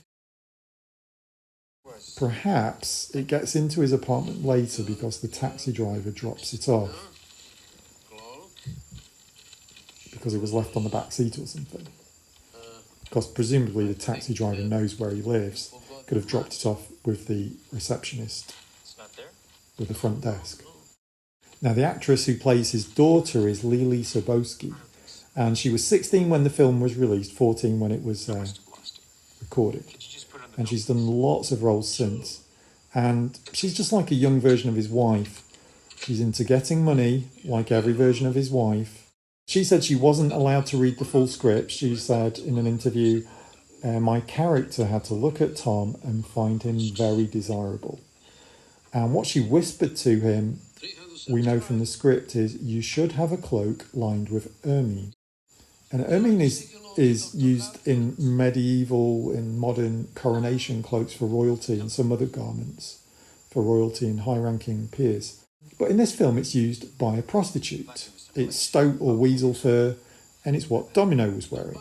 Why would she say this? Because he's a cheating weasel? Is she saying Bill is prostituting himself, selling what he shouldn't? Is she trying to say he's like a prince or a king to him because she's so attracted? Is it just something flirty, showing off her knowledge? There's no ermine at the secret ball. So there's no rational connection there. And I'm not here to indulge in pure speculation. It has to be evidence-based. The only other reference to the fur in the movie is when Domino is wearing it. She met Bill earlier on, and at the same time it appeared that Millich was passing by. It's in the vicinity of the store where they live, so it would be most reasonable to assume his daughter saw them together as well, and she was saying something like, hey, I saw you, why don't you get a matching coat? So he's about to do something that would alienate most audiences. He's got this underage girl being exploited. Oh, look at these horizontal and vertical bars. Again, horizontal bars. But he's not going to help Millich's daughter. He's going to keep his eyes wide shut to it. So why don't we absolutely hate him? Blue thoughts, blue door in his office, more plants growing, seedlings growing. Another brunette lady in a service role with no resemblance to his wife.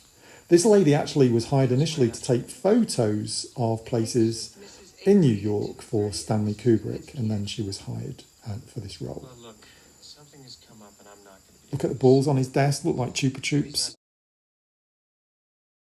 Besides his blind, his folders create horizontal lines. Painting by Degas. Degas known for painting prostitutes.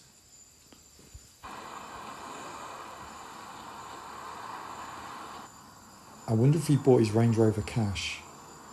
Somehow we do overlook his concern for the child abuse because of a potential murder going on. Looking into one doesn't stop him helping another person. But is he really only into that for the intrigue? Or is it just because it is serious murder? Somerton, the opposite of Winter, as I've said, and the inverse. Now, camera looking down on him. He's going to have his head down. He feels very low in status. He's so aware of his status. The blue bars. He's really behind the blue bars. The blue bars. And look, he's looking at the circle. He's looking at the ball, not at the camera. Look where we zoom in. Next shot.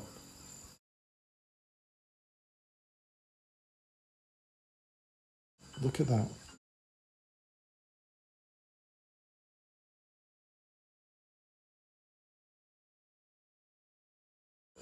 So here his actions have been anticipated. Were they anticipated at the ball and the hotel too?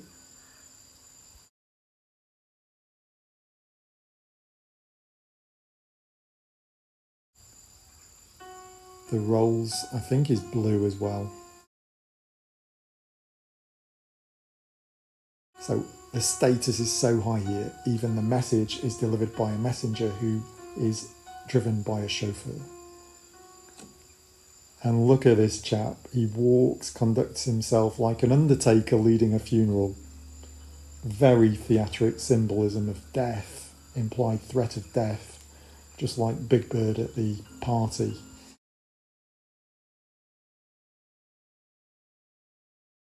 Even Victor only has one odd job person, I think.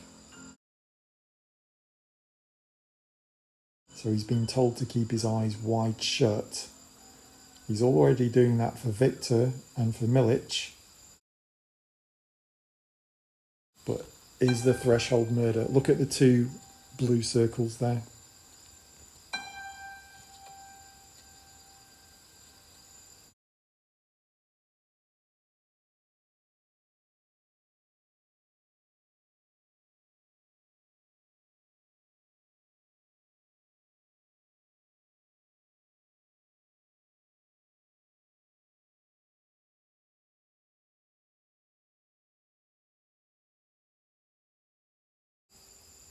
Keep your eyes wide shut.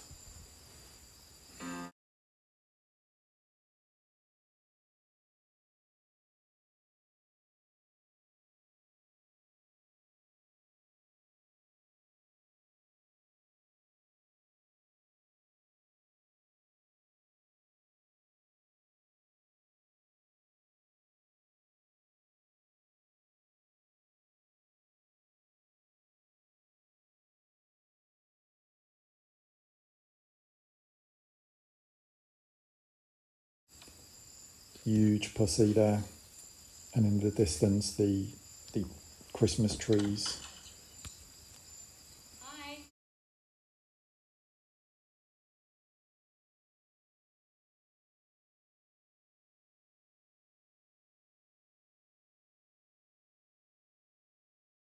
Now in a second, note the quantity of drinks. Hey, gang. Hi, Daddy. Hey. Look, I got all these drinks. You got Behind right? them, you'll see a cabinet with drinks on top. Note there is not a bright blue bottle of water, which will appear shortly.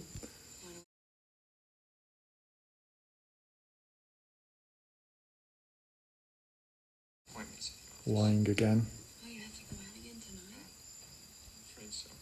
Daddy, am I gonna get a puppy for Christmas? Puppy for Christmas. 1 minute it's a puppy, the next it's something else. So you're going to see status marked by the drinks, hi-fi. There you go, a blue bottle now has appeared of water, blue water. Look at that creepy drawing of someone like in a cape. Wouldn't that freak you out? Or has he seen that there and that's just entered into his nightmare before Christmas? Or she saw her daughter draw it and it entered her nightmare before Christmas. Yeah.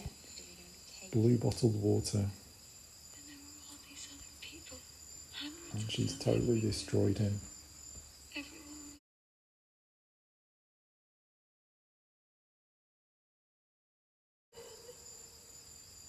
Guard dog, suggested coincidentally by the daughter, or she's picked up on his feelings. Now look as we pan across on this sign, payment expected when services rendered, remind you of prostitution. And then we're going to see on the wall the nipped in the bud kind of logo.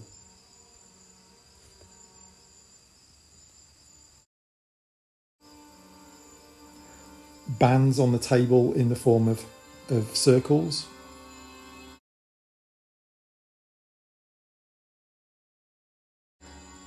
Horse, knight behind him. There. Chess figure, knight, chess. In a moment, we're going to see chess figures on top of a card. Is he going to call someone about the child abuse? Here we go, he's calling the police. No, it's a booty call. And his lesser twin is going to answer. Hello? I mean, if you read a script of a movie or something, you said, this guy's just going to make a booty call instead of calling the police, you'd say that's going to really alienate from most audiences. And 2 gold circles on the wall there. Now look at that, Manning and Bowman and hardware, all to do with the masculinity theme, which obviously is in question. Lotto store, taking the chance, 265, number 13. So he took a chance at number 13. The yellow place on the right, the bakery kind of place, really exists. Modelled on a place that really exists, rather. Now look at these very ill, nip in the bud colours, more colours, Somerton blind colours, the phallic symbol, the droopy, horrible colour penis, like it's been affected by an STD or death, representation of risk from casual sex, the opposite of the Roman virility graffiti of an upwards pointing one. The ad on the wall, Keith Haring, is a New York artist who died of AIDS, STD. And then you saw a bicycle gear wheel and a bike wheel. So one smaller wheel controlling the other bigger one. And then the blue pram, not exactly an aphrodisiac, the result of casual sex.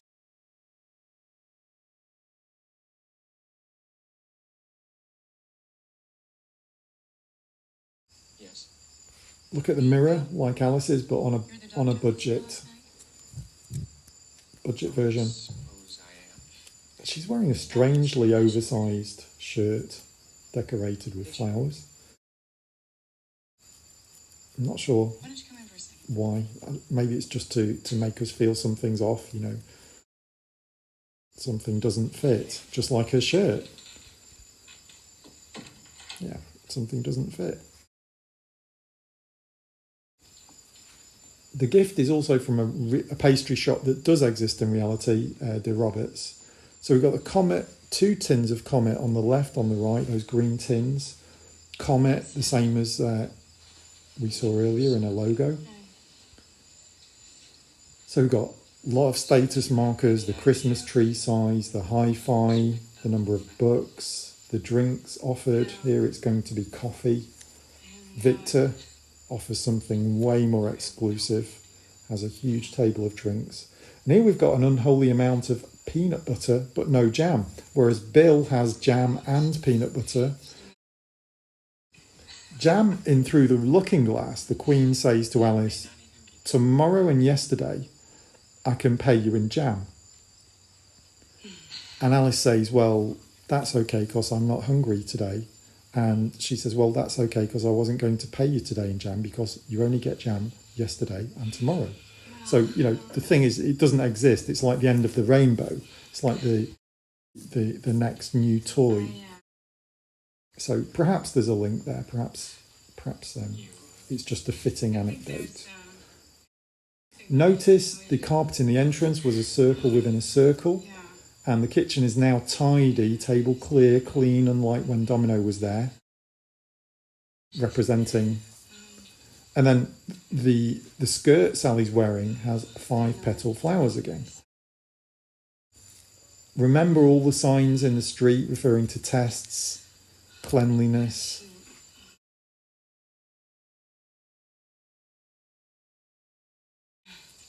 Dominoes themselves have circles and dots on them to represent numbers, and you knock the first domino, there's no going back, it sets off a whole sequence of them falling, and you know it could have been a sequence of events from the first domino for him.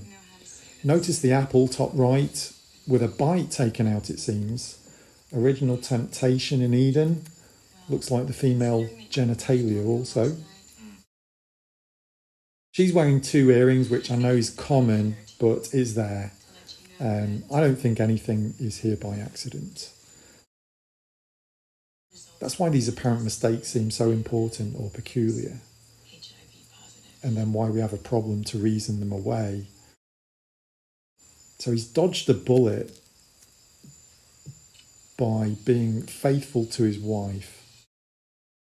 He's a doctor, so I would assume he'd have safe sex anyway when fiddling around. But the story doesn't seem to account for safe sex or anything good, reasonable, positive from casual sex or instant gratification. Well, apart from a bit of instant gratification.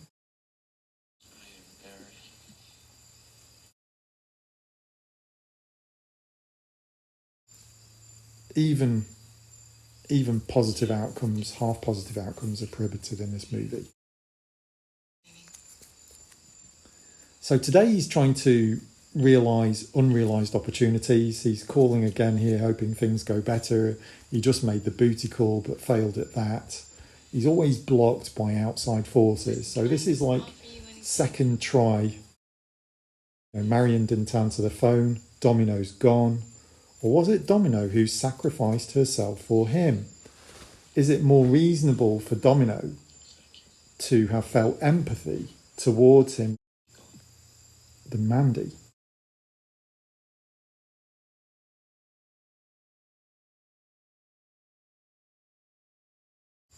Why would she not return if she had HIV? Maybe she'd go home to her family or something. Why would she just not return? Domino and Mary mirror each other. They met him yesterday and today they're gone. But why is that girl so taken with him? She flirting with him also to convince him, like the receptionist? Flirting whilst revealing information. Very similar. So we see this coat mirrored in the final scene. So see the two circles there, one inside the other. Diamonds also in the background mentioned, another circle, diamond jewellery, pearls. Remember the pearl drum.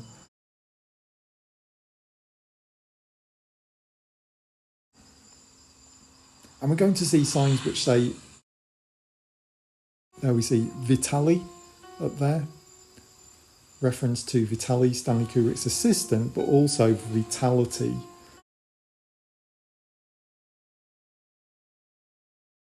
Cleaning, alluding to sexual disease and cleanliness and avoidance, promiscuity, risks. We're going to see leather there on the left. Going to see lace in a few moments. Now you're going to see Vitali exit a taxi and hurry off. The same taxi that Bill took to Somerton. Here it is arriving. And are they breadcrumbs for us to follow, or is it just that he's making just another cameo off duty, he says? Is it the same taxi driver? Doesn't want to take him. Hint of lace there on the right. So we've had leather and lace.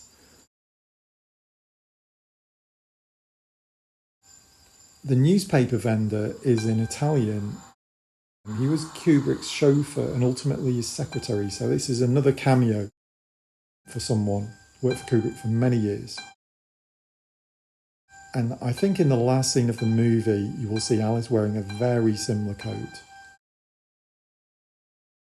to that fawn-coloured coat. And you see Wren Street, bird name, Nick Nightingale. I don't know if there's anything to that.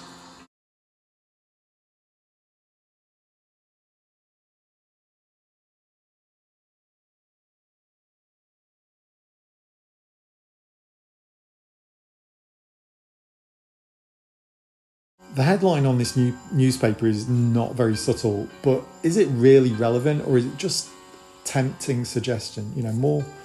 More tempting suggestion. Is there no real danger? Is it all in the mind and just being fed through suggestion? Now he's going to enter Sharky's cafe, and as he goes up the stairs, notice the Vitali. So as he goes up the stairs, Notice this mustache kind of shape with the two candles. Going to see that later.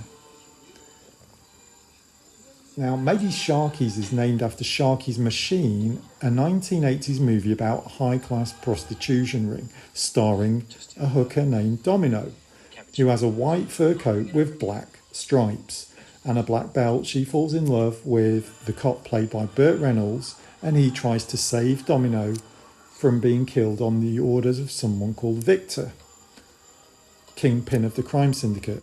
Now, watch the paintings, pictures on the wall behind his head. They will switch around when the camera angle changes.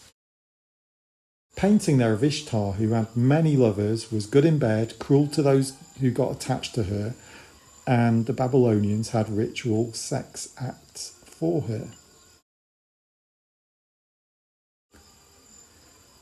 Now, Vitali will have another cameo here for the third time in almost as many minutes. Why? Just as a cameo? But the article is sloppily printed. The text repeats. Is that because it's a dream? Are we high? Is Bill? Is it a statement about the press or a test of our attention? Or are we checking if our eyes are wide shut? What are we supposed to take it as? Notice those arches, similar to the painting in his house. And these chevrons, red chevrons, you know it's not going to be good. This is a different taxi for a change. Red arrows, red chevrons.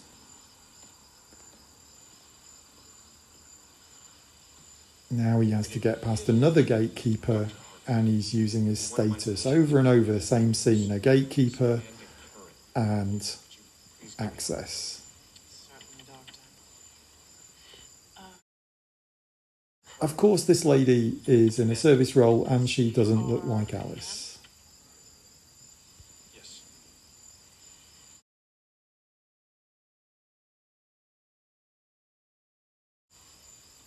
He's going to repeat, she died this afternoon, and all the way through this movie, you'll see him repeating the last thing somebody says. Yes, at 3:45 p.m.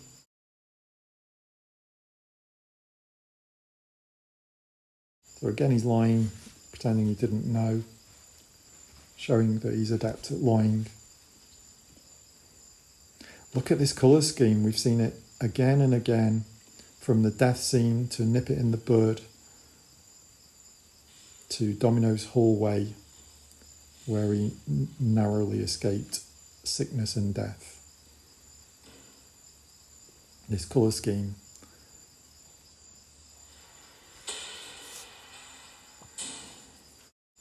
In a moment you'll see a board on a wall and the letters might mean something, I've got no idea, but some are circled. It's just more circles for me. Now, here again you'll get a chance to see the moles on the chest and see if they're consistent with the Mayan masked woman, and see if they're consistent with Mandy. It's a little bit harder to see on Mandy's upper chest, but and right upper arm. There's no need to read newspaper articles or he said or she said on the internet. You can get what you need from the movie. The movie is supposed to be what you see. Everything you need is in the movie, according to the director.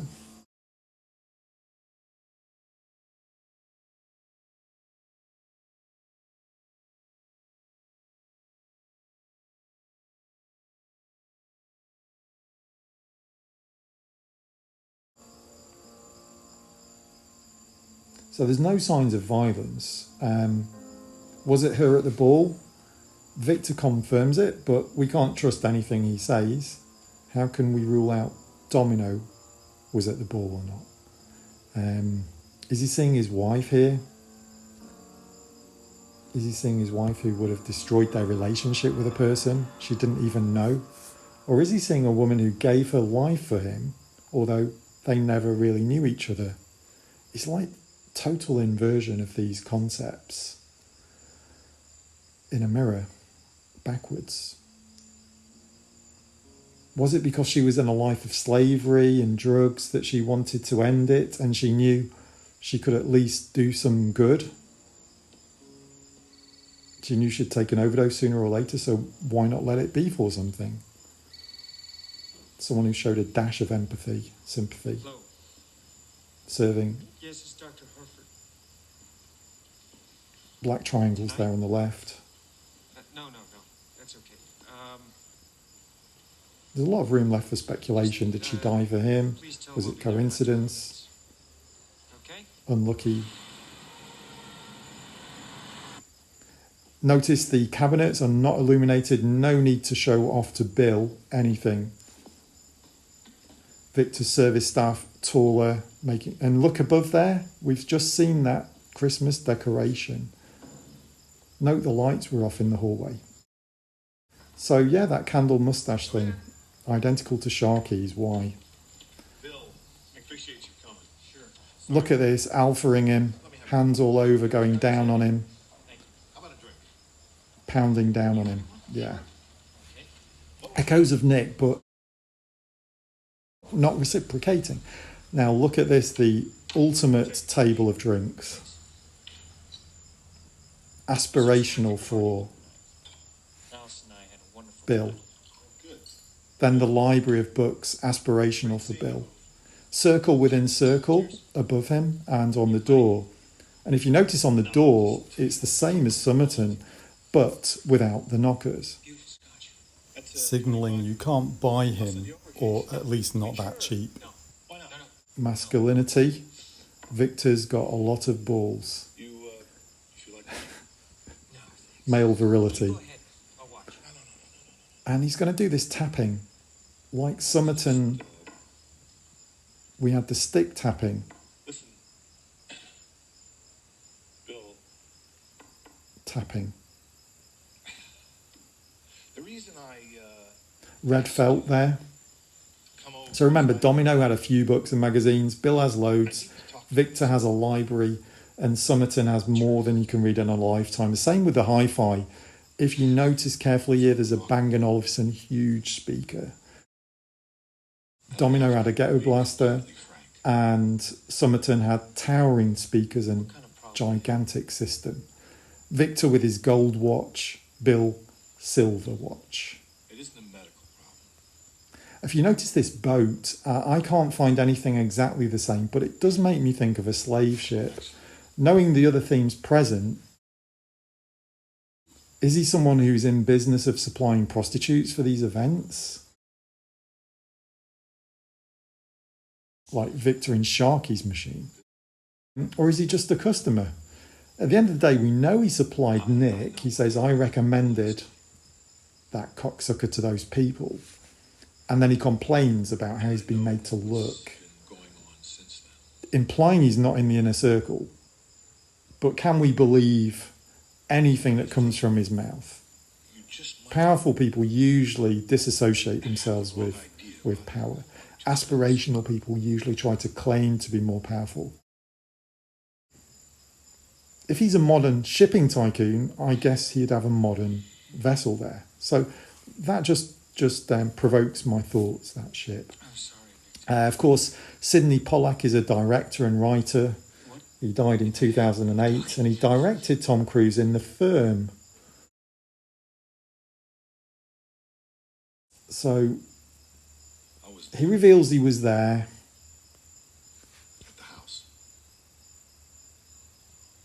Lots of lying going on. I saw everything that went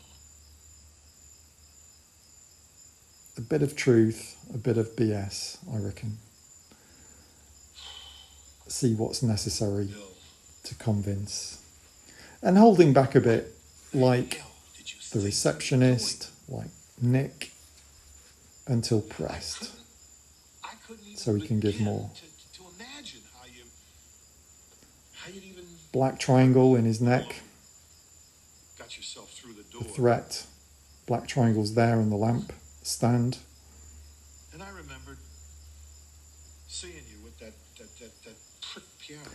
Now you'll notice there's also paintings high up looking down Superior status. Status very important.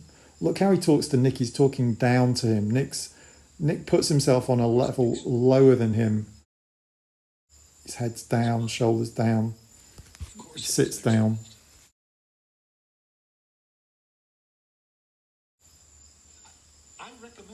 How he talks of Nick, whatever the fuck his name is, you know.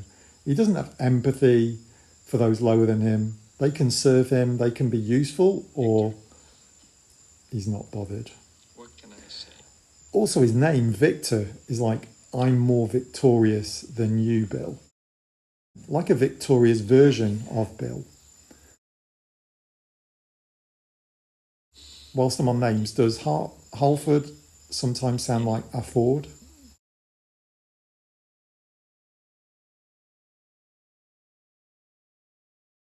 Yeah, Victor does tap, and it replicates Redcape's command signals during the ceremony. It's even more peculiar towards the end of this scene because Bill reciprocates, claps his hands twice. NLP, hypnotism, whatever it is, it doesn't necessarily work because then Bill proceeds with his questioning. There you can see the Bang & Olufsen system there. Or maybe it made him accept everything answered up to that point. Or maybe it's just to fuck with us. The clerk said, Does Victor invite Bill to the ball because of his wife? Did he set up the seduction opportunity of Alice to one of his clients, one of the elite? Such a big coincidence. 2 prostitutes distracted Bill, paraded him in front of Alice, and then moved him physically away at the same time that one of the elite was trying to seduce his wife. Victor's not the type of personality to invite lower class people unless they are of service to him. We know prostitutes were at the ball. Head down, low status, paintings above him. Talk to like a child. Just like Victor stood over him in the bathroom. Fixes him a drink like a kid. Giving him a talking to with his hand in his pocket. It didn't help a whole lot that those people arrived in limos and you showed up in a taxi. So remember the red-caped character, no wedding ring, different voice, different accent, gold mask.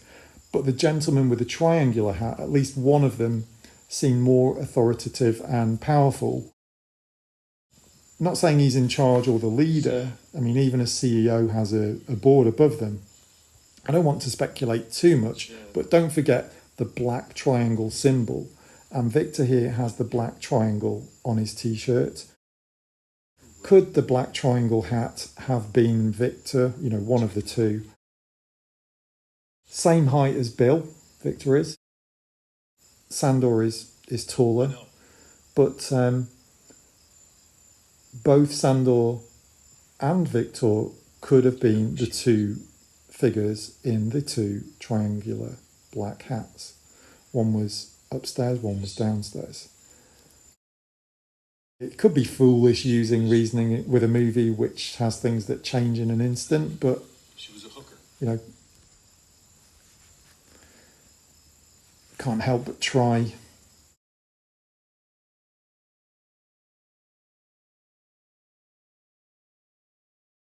There's 2 pineapples in the window sill at angles on a tray, which also echoes this kind of mustache candles decoration, I think.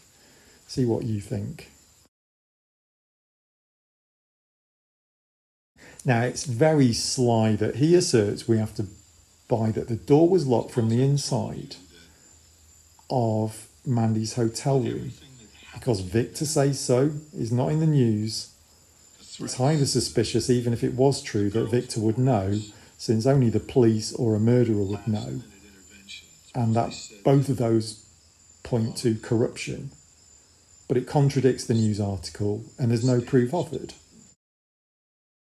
Bill doesn't call his bluff. Why? I think what convinces Bill ultimately to keep his eyes wide shut, to use denial to deal with that, to deal with almost everything, at least at the end of the movie, is the need for augmenting his status, keep his referral fees coming in from clients, rich clients like Victor, keep his family together, fear of losing status rather than gaining status. He doesn't want to bring police attention to himself. After all, he didn't help that underage girl, perhaps because he didn't want his wife to discover his activities or the police to find he overlooked a report the first time because he was going to a secret orgy with hookers. So maybe some of this is to do with self-preservation of his status. A couple of the things in this film made me think of magic, and the other is the cups above the green lights above the pool table, like cups, and it just reminds me of the ball, cups and ball con trick. No matter which one you point to and lift, the ball won't be there. It's like the game Victor's playing, because he can't disprove Victor, at least not right now.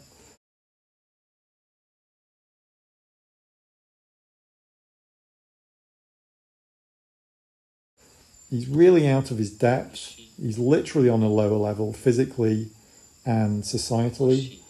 And you'll see again, Victor's going to push down on his shoulders, keeping him down in place. You know, like, remember the weight we have above you. And he's also verbalizing that. There, the pineapples. And I don't know if that reminds you of the Christmas decoration. It does me. Victor says the hotel door was locked from the inside. Let's just suppose that was true. It still doesn't rule out she may have locked the door and killed herself because she needed to redeem him, and if not, someone else was going to do it for her. So if you notice, Victor is just removing certainty.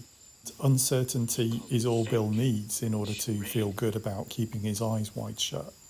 Do you mind telling me what kind And also, it's not only Victor asking him to keep his eyes wide shut, it's also his wife. Everyone wants him to keep his eyes wide shut. Okay, Bill, let's cut the bullshit, all right? You've been way You know, when someone says, let's cut the I bullshit, wanna know what kind they're of still charade. lying. I'll tell you exactly what kind. Play-acted, take me, phony sacrifice that you've been jerking yourself off with had absolutely nothing to do with her. You left that party. So now we get into that there was Period. theatre. When they took her home,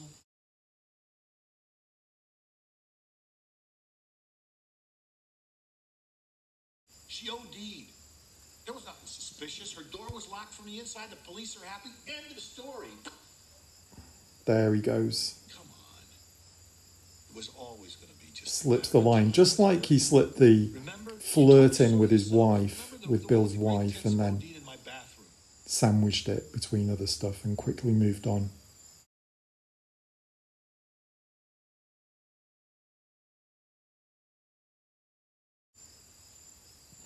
The purple light,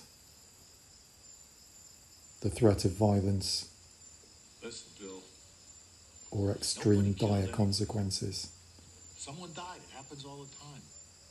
Someone died happens all the time. Life goes on. It always does. Until it doesn't. Pressing on his You know that, shoulders. don't you?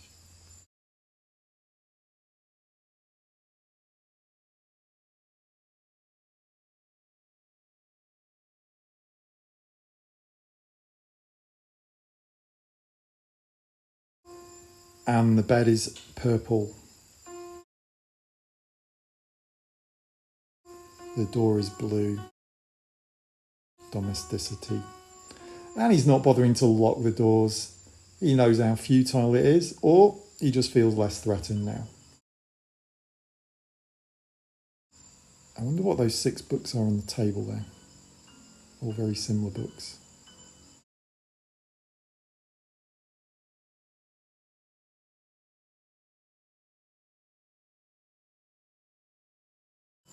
All those presents, but they don't have what he wants for Christmas. And next year his kid will want more presents. Christmas tree lights off. The Grinch ruined Christmas.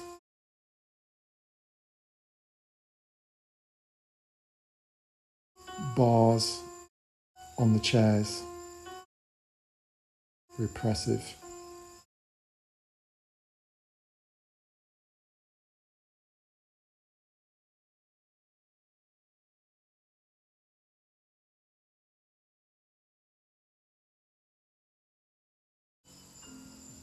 And on the right, look at that red face, almost like one of the masks. So, are the masks like that, or is that like one of the masks? His eyes close as we fade to this scene. We've got the horizontal lines.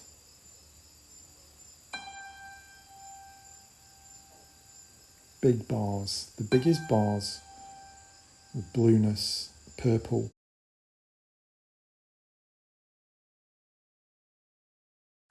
Now this shock, is it because he's seeing his own death mask? Is he seeing her sleeping with someone?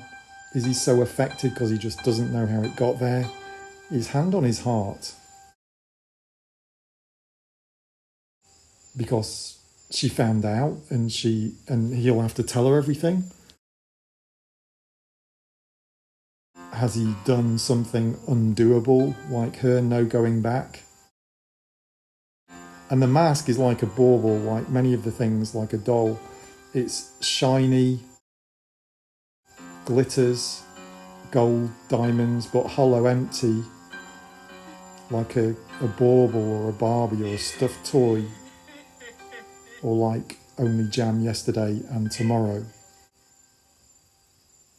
He's needed a huge scare to get him to find his heart and to tell the truth. So many things to consider to try and understand what's going through his mind here.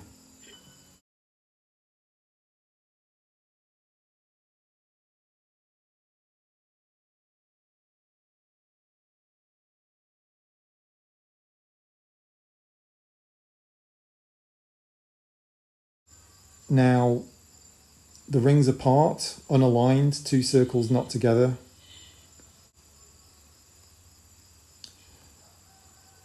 Nicole said in an interview she cried for hours to get this look of having cried for hours. Let's go Christmas shopping, go looking at Barbies. Let's not call the police about underage girls being exploited. That's exactly what he did. She does marijuana, she smokes, versions of her do harder drugs in the movie.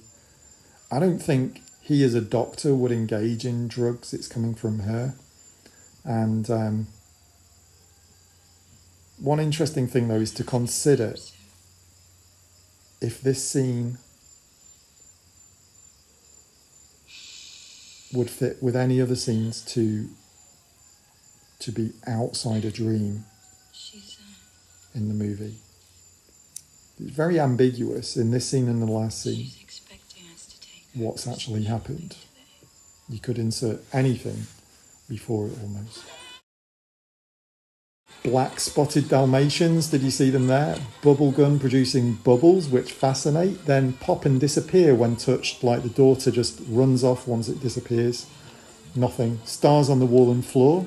Signs, books, floors have two O's or circles in them.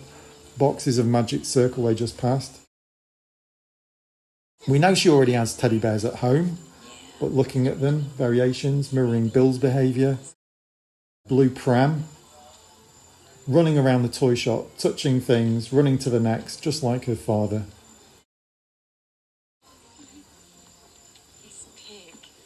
And then magic circle on the boxes, as I say. Yeah, you've got a few teddies like that at home, but you still want another. Wait and see. But when you're older, will you still be like that?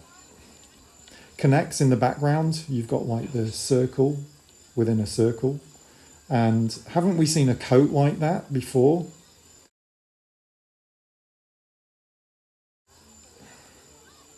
And we see a Barbie, just like at the start of the movie, we saw a Barbie discarded in the bathroom, but she's out looking for another Barbie, but this one has wings, it's in a shiny box. She's not satisfied with what she's got at home. She's got her eyes wide shut to what's at home. Tigers on the right, many stuffed toys like throughout the movie that have nothing inside.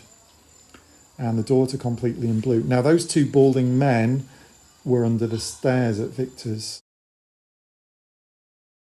Of course, not many consultants would recommend what Alice is about to say, because unless they recommend more consultations, they don't get much business. On the other hand, we don't know how well this is going to work out and for how long. But Alice, often wise and knowledgeable in this movie, speaks of dreams versus reality. What dreams is she referring to anyway? Very ambiguous. If we're awake now, were we dreaming and when? Did the entire film have a dreamlike quality? The crew in interviews have said that they think that the film had a dreamlike quality in general, for at least for most of it, if not all of it. Then Bill clutches at a blue word, forever, you know, the puppy qualities, the safety, predictability, fidelity. The mentality that he has when he says forever is exactly what annoyed her in the first place and perhaps caused his eyes to become shut to what was in front of him, to take it for granted. I think those are killers of seduction: effort, excitement, mystery, vitality, surprise, anticipation, desire. He yearns after status. His life revolves around it. But in his dreams, at least, he fears his wife is with him for his status. I mean, her remedy is easy for her because she won't lose her status, her marriage, she won't be single, jobless. Forget what happened. Let's put our masks on. There's so many ways you can look at this ending, and just as you can look at the whole body of the movie, and you can come up with so many interpretations and reflections. Character drives everything. The character has to have a motivation for what they're saying. And on the face of it, it's just a nice little happy ending for the movie. But really, how durable will this be? I hope you found this commentary stimulating, insightful. There's so much more to see in this film that I've not been able to touch on. I'll be watching it many, many more times, and I hope you do. Thank you for listening, and I hope you enjoyed the commentary. Leave any comments below, and I look forward to receiving them and discussing things with you.